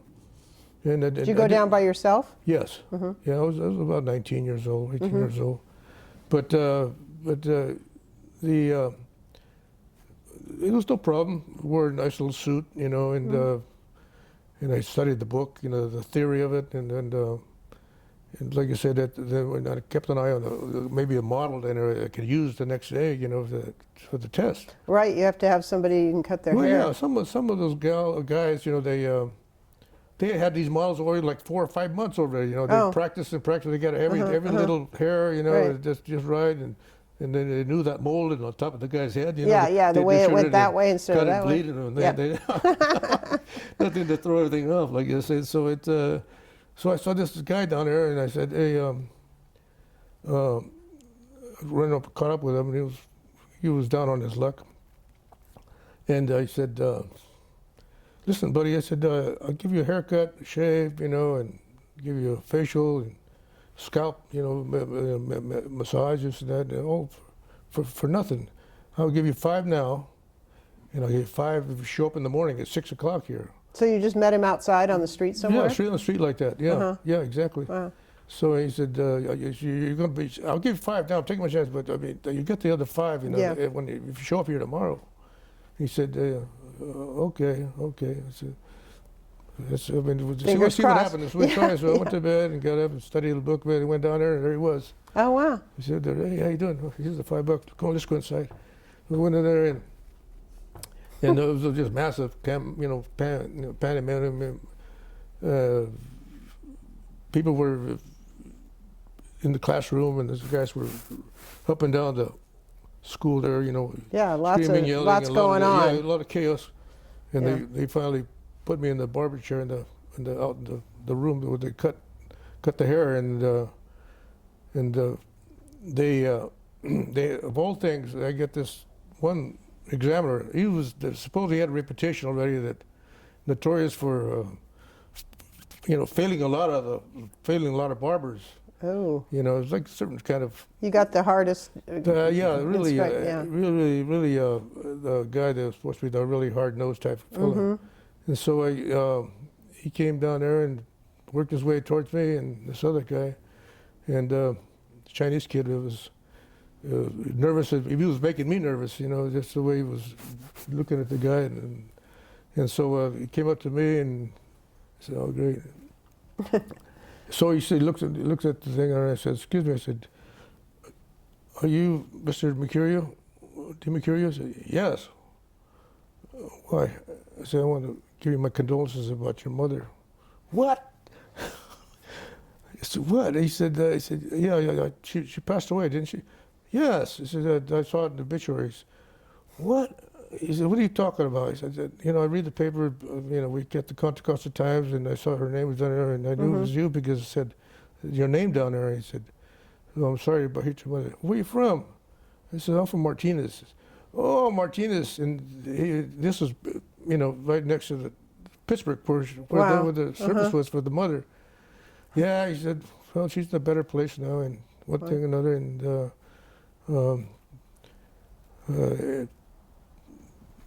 oh, it was okay, all right." And he wrote down something, and he went on to. This was the inspector. The inspector, Yeah. the main one of the I guess he. But you hadn't intentionally looked at the obituary. It was just a coincidence. Yes. Yeah. It's considered, Yeah, sure. to this day, I Yeah. say, look, make sure my name's not on there yet. But, Right. on the computer now, there's right. high school friends or customers. Sure, one thing of or another, course, so of course. But even back then, There it was. in Martinez, there wasn't that much news. That's The right. Contra Costa Times, So here you are in San Diego, and you Yeah. find this guy. Okay. Yeah, so it come back, and I told my mother, I said, I don't know if I blew it or not, but I think I did all right, Okay, so. But anyway, we wouldn't get the notice until 2 weeks. So you didn't know for 2 weeks? Yeah, exactly. Wow. They'll let you know. But when she did get it, I didn't want to open it. She didn't want to open it. And I said, "No, you open it." And I said, "Okay." And opened it, and boy, we just cried with glee. I bet. Just, Absolute happiness. You think I'd won pass the bar exam or something? Well, you did. You passed. You did pass the bar exam. It was an experience there that I'll never forget. But She must have been very proud of you. yeah, well, Both of your parents. Well, yeah. so exactly. We're all happy that Of course. every plus in this is something. Yeah, absolutely. In Yeah. every family, no matter what it is, And so, like I said, then later on, I got the certificate, got the license. Now I had to go get a job. And at that time, there wasn't any jobs around here. There was all kinds of barbershops, but they had 5 or 3 or 2 barbers, had their own team together, Sure. And so I saw an ad and it said they were looking for a barber in Richmond, but they wanted a journeyman. So I said, I'll take a chance to go over there. Maybe I can get a job, try it anyway. And I met this man at the barber. He said, I've been here for many, many years. He said, I'm looking for a journeyman because I've got some old-time customers and mine, and I want you, I don't want to, you're an apprentice. He said, You've never even had a job before? No, I just got out of school about 2 weeks ago. Well, no, I said, anyway, little by we talked, we spoke a little bit, and he said, I guess he didn't want to pay for another ad in the paper or whatever, but Yeah. he said, okay, I'll give you a chance. He said, most of the customers will be waiting for me. I said, oh, whatever. Take a This is shot. my first job, yeah, he said. And I stayed with him for about 6 months. Good. And then my mother said he got a call from a barber in Pacheco, and he said he's looking for a barber. And I said, Pacheco? I didn't know if there was a barber shop there. He said, yeah. He said, here's his number. So I called him up, and he said, yeah, he was a young man. At that time, he was young. He was 33 years old. I was a young kid, like 19 years old. But he said that, he said, we can make a go of it. So I was born and raised around here, and I know some few customers, and I worked in Walnut Creek. I had a lot of customers for them. If I just need somebody dependable, somebody to show up on time. Which and you, so, of like I course, said, were. yeah, so, anyway, so that's what happened. Like I said, I got a job with him, and at that time, my mother, I think there's more horses in Pacheco than people, I said.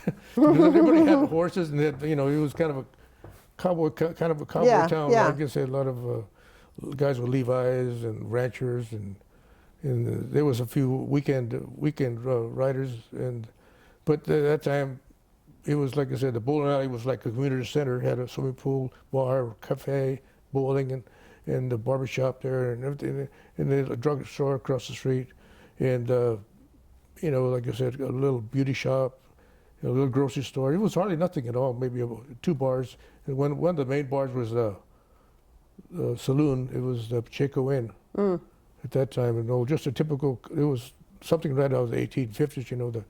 Where the 2-story with a railing around the top. You've seen all these cowboy Right out, movies. yeah, Yeah, just exactly. like in the movies. Yeah, exactly. Sure. In fact, that thing served even as the Pacheco Inn. Oh. It's still standing, and they remodeled it different ways. But that Pacheco Inn was also used as the back part of it. Some of the old timers said that they even had catechism classes back behind the saloon. There was a back room, some of the people that were pioneers, or we would say, what do you call it, descendants of ranchers, that had farms. They said that they were priests from Concord would come over and give catechism classes there. Yeah, Pacheco was a very rural community, farming. Right. Exactly. Person. Yeah. Exactly. It was a lot of empty lots, and there was ranches and barns and things like that. So you were at that barber shop for how long? I was there for about 40 years. Oh. Yeah, it's Wait, is that your barber shop, or the one that you worked there and then you made your own barber shop in Pacheco, right? Yes. So well, what happened was, like I said, I had a little disagreement with the barber. He was a nice guy. He was a good barber. He taught me a few things, but somehow we have personality clashes. Yeah. Sometimes they kid around, and sometimes I thought they were being a little too. They were what it is. They liked you, but they still kid you around, and I just couldn't. Got tired of it. Got tired of it. Yeah. So I said I want to break out on my own. I had a lot of teenagers at that time. The flat tops were in. It was the John Kennedy years, that kind of a cut. The buzz on the top. Yeah, buzz on top, and and flat tops. And so I had a lot of teenagers and little children, little kids, that were about 10 years old. So Those were your clients. I mean, they thought a guy that was 30 years old or 32 years old, Dutch, was an old man. Yeah. I mean, so how would Dutch know how to cut my hair when I'm Yeah, exactly. So they. So how did you come up with? Where did you put your shop? How did you Well, what happened is about a block down there was the Pacheco Inn. And so, like you said, I finally got and I told the owner, Buck Van Cleef. He was the owner of the bar, the saloon, and he was my customer. And I said, I was thinking about. I was looking at that little room that you have back there, and next to the saloon, the bar. He said, yeah. He said, I rented it out a couple of times, and nothing's ever had to go of it. I said, would you mind renting it out for a barbershop? It's not very big, Tony. I know it. It's just, but maybe if you let me, I can knock down a couple of walls and make some remodeling. I said, I guess so. And he charged me like $80, something like that, so I went down there and I just tore out that wall there and kind of improvised one thing or another and made it a kind of Western style. Barbershop. And it was actually better corner than the other barbershop because it's more towards a kind of the crossroads, you know, Pacheco Boulevard and Center Avenue. Sure, right there. It was a center spot there. So good visibility. And it looked like people came in there, they thought the shop had been there for 100 years. Because you made it match the other side. Yeah, but I'm the one that, you know, made that shop. And then I even had like a little two-way walkie-talkie thing set up for next to the bar and the barbershop. And the guys would come in and said, you know, call me Tony. And so sometimes I'd turn on, hey, send in Jack, you know. And so they'd wait in the bar and then come. Yeah, it was ideal, you know, exactly. Yeah, perfect. And it was the downfall of a lot of marriages. You go out and get a haircut and end up come back drunk. Excuse me. Well, I mean, there was it was just the way it was, you know. But you know, a lot of ladies, they say, I'm not Tony. He comes back and he's not the same. Right. Mary, I said, I don't serve liquor in my barbershop. Right. I said, these guys, Joe, you can't control it once they leave the barbershop. Yeah, exactly. There was this little guy named Joe Arnold. His wife would take him down there, and she'd watch him, make sure he got in the barbershop, then go to the corner, he was like a normal person, but when he come out of the bar, you didn't know if he was going to fight with you or dance with you. And he would make friends with everybody. But at least he looked good because he had a good haircut, right? Well, he got a shave and everything else. Yeah. I mean, you know. So how long what was the name of your shop? The shop was, start off at Tony's. And, but later on, I started thinking about maybe about 5 years or 3 years ago. So I figured there's a lot of Tonys and Sal's and Joe's and Nick. Yeah. Those seem like the barbers. They seem like those were the names. There's a lot of those names. So I thought, you know, just kind of build up on the name Pacheco. So Pacheco Town. So anybody moved into this area, you'd see that it was Pacheco, and you know they kind of identified with the town and the local businesses. Always anticipating, I knew that the future was going to be there. I mean, there was a store called Whitefront. They were talking about a big store called Whitefront. It was like Walmart. In Pacheco. In Pacheco. I mean, yeah, just right on the edge of Pacheco and Pleasant Hill. Right. And it was big old fields out there, you know, the lettuce, all kinds of fields, things like that. Yeah. And I knew they were going to put the store out there. And then later on, they were going to put the mobile home park. That's right. The mobile home park. It had like a little 10 trailer little park. But then later on, they were going to put those. So you were located right where all the developing was going to be happening. Yeah, they came here, they came there. Yeah. So Very smart. And just luck, you know, just somehow or another at the right place at the right time. Yeah. And so I stayed there for 15 years, and then the town was getting so big that they asked me to leave because they were going to remodel it and make a Chinese restaurant. They were going to expand the saloon into a little differentness, you know. But so anyway, I moved on to another place. So basically, I stayed there in town there, and for many years. I moved 3 times. Then I moved up there by the pizza parlor, Sham's Pizza Parlor, which is a business hall there. It was for the electricians. They were my landlords. Oh, okay. And so I put a shop there. There was a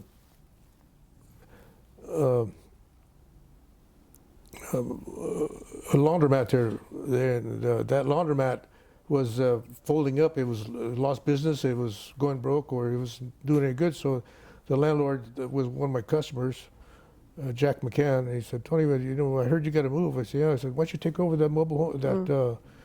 The laundromat. He said, "Yeah." I said, "All the electricity's there. All the plumbing's there." Right. So, you know, so it was there. So it was just. And as long as you had your customers, they followed you wherever you went. Yeah, exactly. Sure. See, so I moved there, and I had a real. It was a lot bigger. You know, it's like, you know, the American story. You know, you get small, you start to get grown. Yeah, you get. sure. And I had a beauty shop across the street, and my wife, she was not a beautician. She worked for the school. She worked for the Department of Motor Vehicles. But she part-time. She worked there at the receptionist. You know. And we had girls who worked in that beauty shop there, and I had the other shop at the other end of town, and I had the laundry, did my laundry, and all this stuff, my towels, everything over there, and have a kid that bring them down to the girls' center. Did all the shampoo and sets and all that kind of stuff. So it worked out pretty good. Good business model. Yeah, it was. Yeah. It was So good. that's a perfect segue. Let's talk about your wife and where you met her and well, about your family. Yeah, you know. yeah. I know. As I say, I was going to my little shop there in Pacheco, and my brother one time comes up to me about 1965 or so. I'd been busy for about 2 years, and he said, "Hey, Tony," he said, "they're going to have a good dance out there in Pittsburgh." He said, "There's some real pretty girls out there, and give me some nice music." Is that right? He said, "What time to start?" He said, and he said, "Oh, 8 o'clock." He said, "I'll be there." So anyway, I went home and got all gussied up, shower, shaved, and put a lot of shaving lotion on, and went over there to the Pittsburgh gymnasium.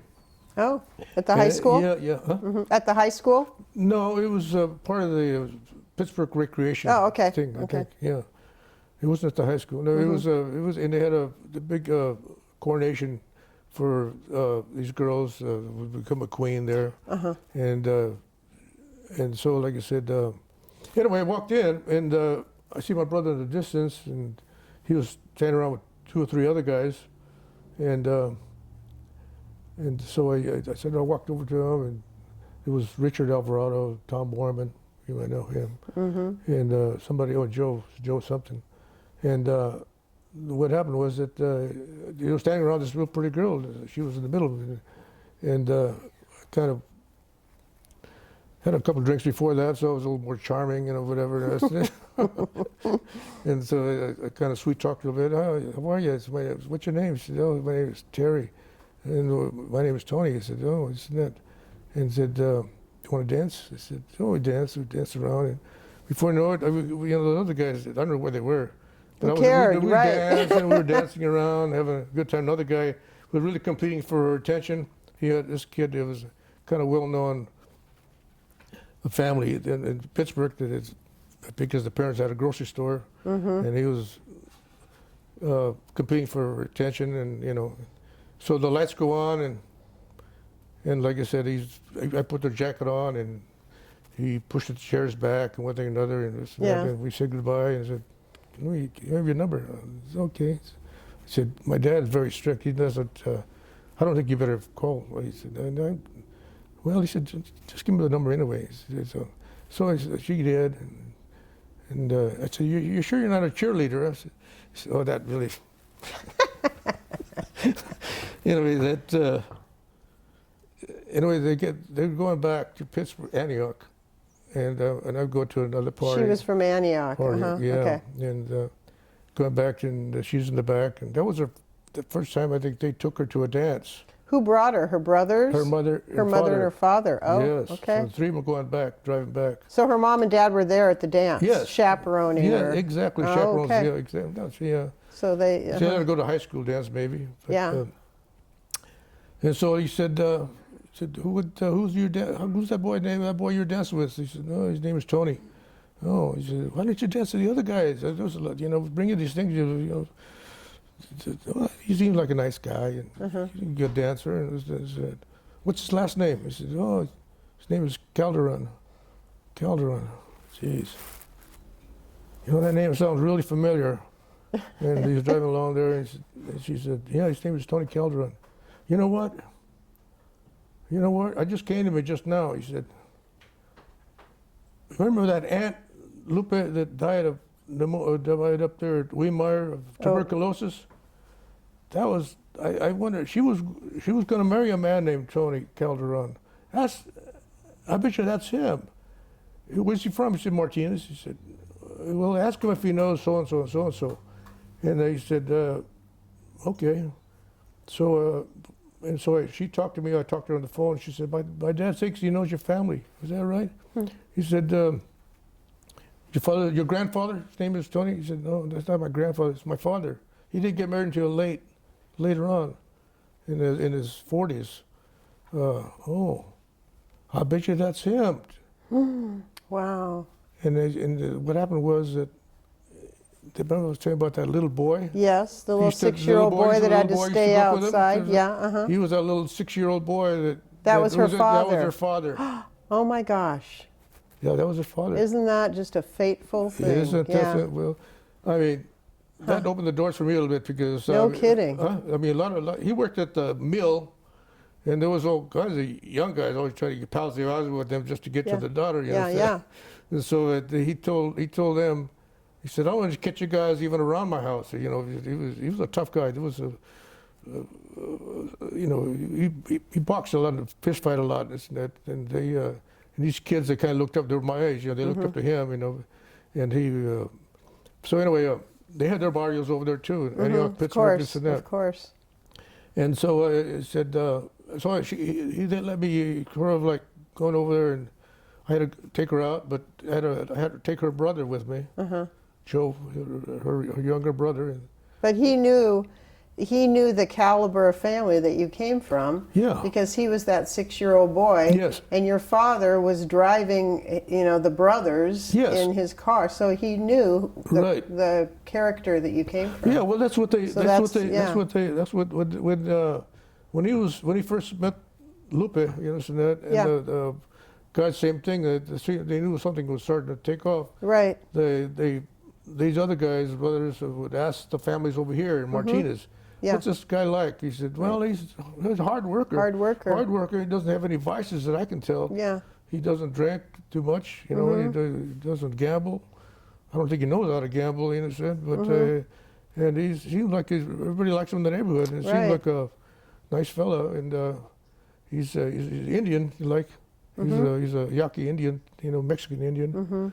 And he said, because there was quite a few people, the Mexican people barrios were made up, that wave of Mexican people that came to this country in the early 20s or in the teens, that they were from Jalisco. Now, Jalisco is a state where there's a lot of French, Spanish, you know, I mean, influences from. Yeah, exactly. You know, real light European style looking people, blue eyes, red. Some have red hair. You know, some very light as you, and like I said, they'd say, well, here comes the Indian, you know. Right, but, more distinctive. Yeah, exactly. There was barrios in Crockett, and there was barrios in Port Costa. And in fact, at one time, I think my dad said he sold some certain groceries, things like that, to the families because they couldn't get to stores. So he'd sell, you know, certain Mexican foods, delicacies or whatever, tortillas or sweet bread or different things, and they from him. Because you had a car, you could get around. It was a way of surviving at first. But he was very strict, and her father. Terry's father. Yes, and then, like I said, I think about a year, you know, I met her, and it was about a year we were married, you know, had a big wedding. And where'd you get married? We were married there in Antioch. We were the first couple married in a brand new church here in Antioch. And also when they had the big reception hall, there was, they called battalias out there in Antioch, close to the bowling alley. Was it a restaurant or a? No, it was a big like a hall that you could rent and have your reception in. Yeah, I mean, it was, you know, for weddings or banquets, things like that. It was good hardwood floors, you know. Oh, nice. Red velvet on the windows. At that time, you know, it was. That was it. Yeah, red velvet. Big chandeliers, this and that. And a lot of those old people, a lot of people that knew the story. My mother did. My mother didn't know the story, but some of the old families were there that came to the reception of the wedding. That hey, it's strange how things happen now. Knew your father's story. And then later, my dad never told my mother that. You know, until later on somehow. But they didn't know that. They didn't know that he'd already. So it was meant to be to sort of like integrate myself into the family. The name Calderon with the Romos. Right. And isn't that that's a great story? It came about somehow. Yeah, that's a great story. It went on. We married 57 years or so. We have twins. Yeah, so let's talk about your kids. What are your children's names? My children's name is Juan Anthony, Tony. My daughter is Mary Christina. Okay, and where did they live? Well, my son lives in Oakland. What's he do? He works for the bank up there in San Francisco, UBS. Okay. And he got his degree in what did I say just now? I lost my train of thought. Where did he he UC Berkeley, and he got his degree there, and he went to work for the bank and business, you might say. Mm-hmm. My daughter works for state of California. Worked for state of California. And she graduated from Sac State. Uh-huh. She honors. She got good grades, and she was cum laude or something like that, you know. Mm-hmm. And then my three granddaughters. What does your daughter do? Well, she worked at the Folsom Prison. Oh, okay. Yeah, well, she actually got a degree in social work. Uh-huh. She got good grades and got a special degree in social work, but she somewhat didn't like it too much. Uh-huh. And she had a boyfriend that was trying to be a policeman or doing law enforcement of some sort. And the young man, he had a tough time trying to pass the test. You know, he just couldn't get a job as a policeman. When he even tried the border patrol down there in El Paso, Texas, and he just couldn't get it. So he got a little frustrated, and one of those discussions or arguments, whatever, he said, "Well, how come you can't pass it?" And I said, "Hey, if you think it's so easy, you know, you try it." Mm-hmm. And she tried it, and she won. She started passing the test.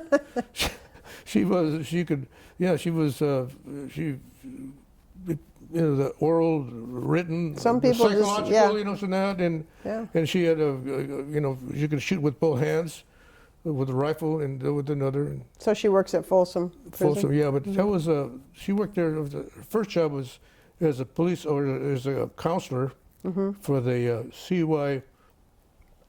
CYA, California Youth Authority. Okay. And they had a place in Ione. Oh, right, I've heard of that. They had a big facility there in Vicinity. She worked for many years. She lived in Sacramento, but they phased it out, and they asked her if she would mind, she would like to work at Folsom Prison or Stockton. So she said, "I'll take Folsom. Okay. I'll take Folsom because it's close to Sacramento." And so she ended up, going for the Folsom and worked there, and she just retired just a couple of years ago. Wow, great. And But, so do both of your kids have children? Yes, grandchildren? my daughter had two girls. What are their names? My daughter's oldest little girl is my granddaughter is Tatiana. Tatiana, and my other granddaughter is Alicia. Alicia, and your son has... And my son has a little girl, Isabella. So you have three granddaughters. Yes. Oh, And they're boy, talk about sharp. Boy, they're I'm high sure. achievers. Yeah. They got the degree in Davis, Tatiana. I can't even pronounce some of those, High achievers, that's really good, just yes. high achievers. That's I know great. that, That's degrees and this and that, a certain kind of age group that, that she's in, and I have another girl, Isabella, my 20s, so she's in Boston, and so my other granddaughter, Allie, she's going to go to Davis. She's up there doing one of the junior colleges now. Good. So let's... I'm really proud of him. Yes, you should be. I'm really proud of him because even that neighborhood, there, all the families, all the boys went to college. Stanford, some went to Sac State, some went to different other colleges, but they're all have degrees, out of that neighborhood, so. It was little by little doing better, Yeah, everybody improving. Everybody improving on what they really had. Improving, yeah, like that's you said. wonderful. And one son even out of that neighborhood. Well, he was not a son, but he was a family member. He played for the Baltimore Orioles. Oh. Based on the in the World Series. Kiko Garcia, this and that. So it was something to be proud of. Yeah, absolutely. But also, when I was a kid, like about a freshman in high school, my first little car there, like I told you, I always had little jobs. And I had little gardening jobs up and down Escobar Street. At that time, there was, some pretty prominent people there. People had stores and politicians. But my dad worked for this Beatty. He was the manager of the Bank of California. His name was, I think, Roy Beatty. And then there was Mrs. Spaulding, Judge Wakefield Taylor, and so Miriam McMahon, It wasn't the Black Hawk of the area, but Yeah. it was one of the nicer neighborhoods. You know, that whole side of that hill there, on the east side of Martinez. And I remember that I did yard work out in the front, and I'd see the McMahons, Mrs. McMahon, Marion McMahon, who I worked for, and Judge Bray, and Mrs. Bray. I think Mrs. Bray and Mrs. McMahon were sisters, and I remember that every time the Cal Stanford game came up, you know, they'd make a big thing about it. You know, they'd take all the banners and get nice and warm, whatever, and they'd take a big picnic basket and make a big thing. And go to the game. And I'd be watching them. I said, gee, that's a different world. I said, you know, really looking back on it, you know, put everything in perspective. I said, geez, you know, who'd ever think, you know, that my kids would be someone would graduate from UC Berkeley. Yeah. I mean, if you could look back on before and after. That's exactly right. Yeah. And I said, geez, you invited me. My son invited me to the games, the frat houses, this and other, and you know, I'm really proud of all of them. Yeah. My daughter and everybody, the grandchildren. Yes, you should be. And I know they're proud of you. And I know one of the things that I really want to get to talk about at the end here is your Ignacio the plaza and the building of the plaza, because I know that you were instrumental in that. So can you tell us a little bit about how that came about and what it was before I know it was part of the bicentennial celebration, right? Yeah. So, like I said, I was going good in my shops, and it seemed like everything was coming up good, you know. So one day, these people invited me. Actually, people invited me to one of their celebrations. They had just formed this Club Cultural Mexicano, Club Cultural Mexicano, which was, you know, a cultural club, you know. And it was located in Martinez? Martinez, yeah. I've never heard of that club before, so it's great that we have that Yeah, Club information. Cultural Mexicano, yeah. It was made up of people from the neighborhood in other parts of Martinez. And they had these parades. They had one parade, and they had little picnics and celebrations at the Susanna Street Park. And also they had some festivity, other fiestas, dances, one thing or another. So they approached me one time. One of the ladies, her husband got a haircut there all the time, and he said, "Why don't you join the club, Tony?" I said, "No, I'm not much of a joiner." And he said, "Well, come on down." So anyway, and they made me president. My wife, she was secretary, and we started this club. We really got going. You know, I said, "You guys ought to, instead of giving little trophies, you ought to do this. Maybe you should do this, and you should go to the Chamber of Commerce, you know." And they said if they donate maybe $500, you know, for prize money, you know, and certain things I suggested, and so things happened. We started getting some of the politicians in the Chamber of Commerce to make a big annual thing out of this thing. Right. So the second year, you said I took over, like you said, and I put on this parade, and it was really I think the other ones were great too, but I mean I brought in Charlie O, the donkey from the baseball team, you know, the A's, and I brought in some mariachi music, and also we had parades of horses, you know, the whole thing, you know, the people love parades. And so, like I said, we had little kids dancing at the folk truck dances and this and that. It was quite a festive. Then we'd go to Susanna Street Park and have the deal down there. Anyway, I got pretty involved in that, and then I guess this was about 74. And then 75, I got a letter saying that they invited me if I'd be considered being on this commission to celebrate the bicentennial and the centennial of Martinez. I didn't know what bicentennial even meant, you know. Yeah. It was a long word. Anyway, so I said I went down there, and there was a few men sitting down there, and Mrs. Benedict, Wallace, Mary Bennett, and Heath, and somebody else, I forget. But we were in that city hall there, and they said, well, Jim Olson was a chairman. Al Perry was assistant or vice chairman. Al Perry was, and so he said, we're here to see if we could think of some ideas to celebrate our bicentennial, and we'd like some ideas. You know, he said. So some guy says, well, let's have a parade. Okay. And said, I want a flag about 30 feet high and 25 feet long, whatever, you know. And then some Dr. Wallace says, why don't we know the city needs a library, and why don't we, and there's a lot across the street there, why don't we think about starting one there? And then Ruth Steiner, she was the liaison between the city council and the commission, the Bicentennial Commission. And so I said, why don't we do what? And he said, put a library there. And then Mrs. Ruth Steiner says, no, we can't put anything there besides just a plaza or a park.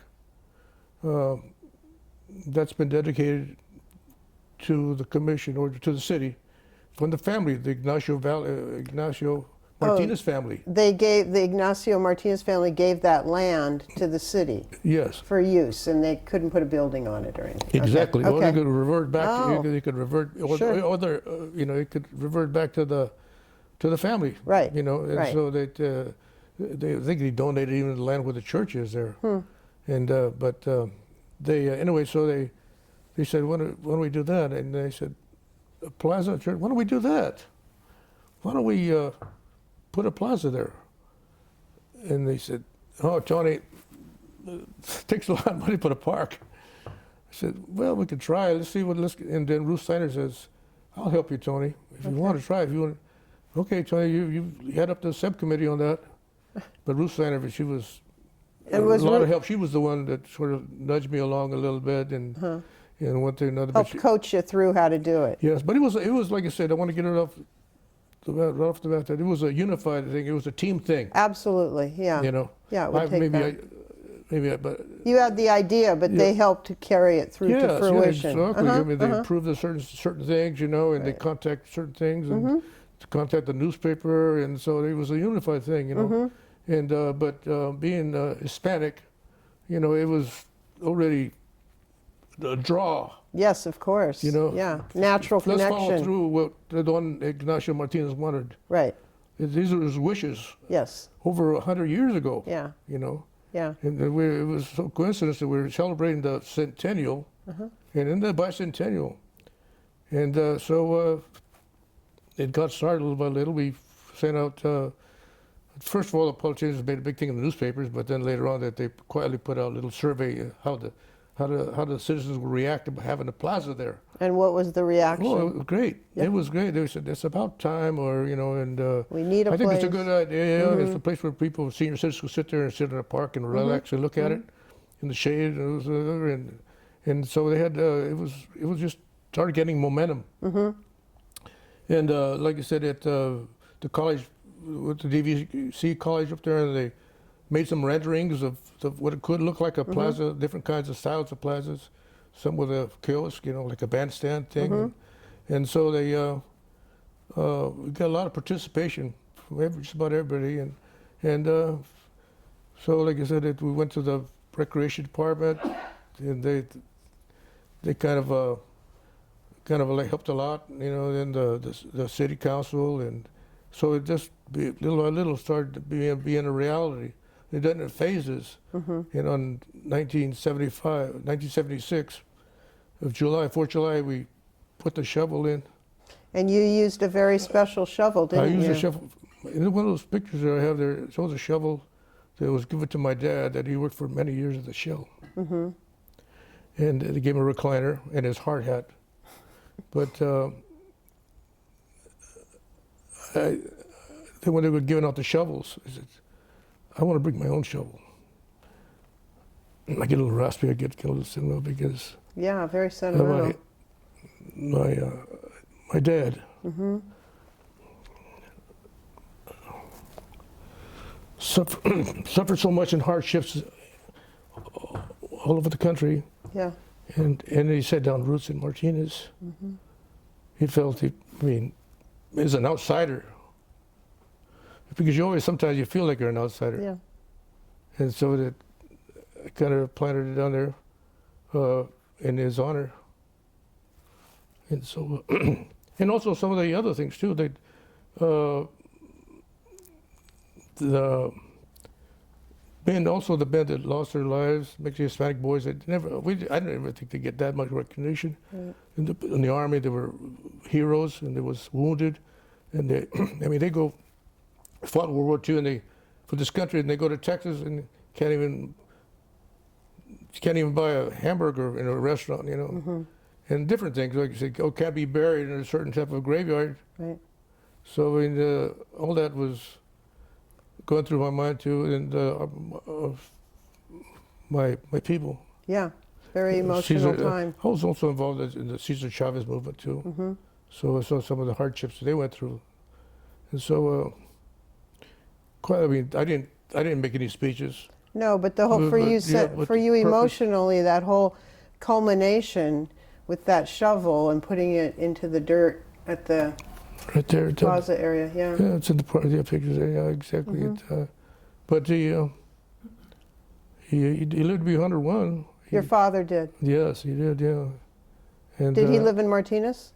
Beg pardon? He lived in Martinez until he was 101? Yes. Yeah. Oh, he wouldn't sleep in any other place but Martinez. My sister would live next door and have a nice air conditioning. Mm-hmm. He'd like to stay in his house. Mm-hmm. It was his thing, you know. He started from scratch and all that, to build that house, you know, and then almost lost it and got it back. Right, right.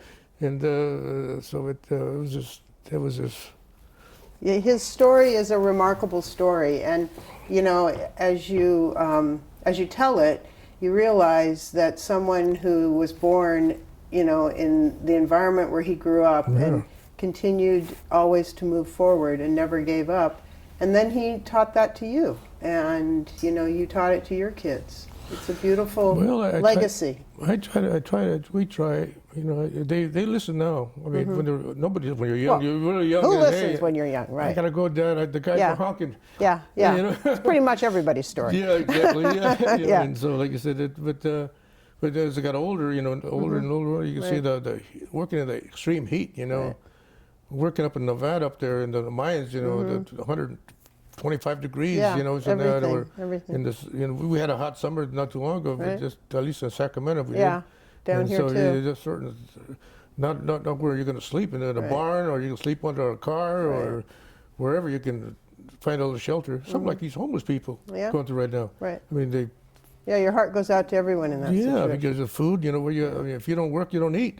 So you said when we were beginning that you feel that your life has been a real series of coincidences. Is that it? Do you have any closing comments that you'd like to make about your family and your story for everybody?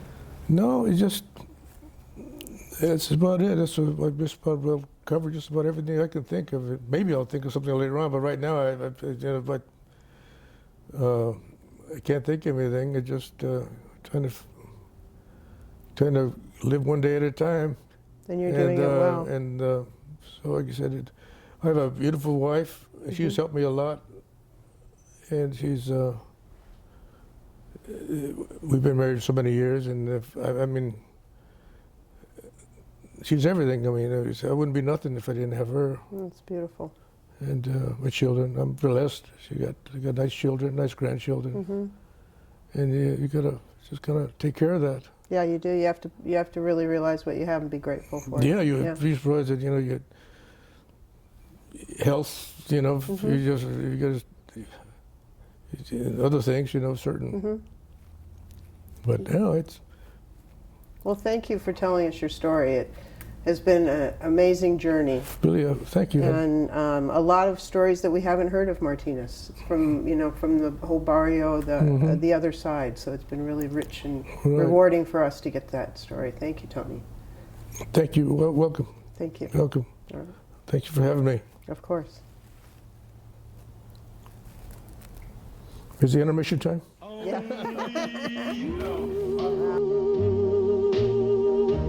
Can to make all this world seem right.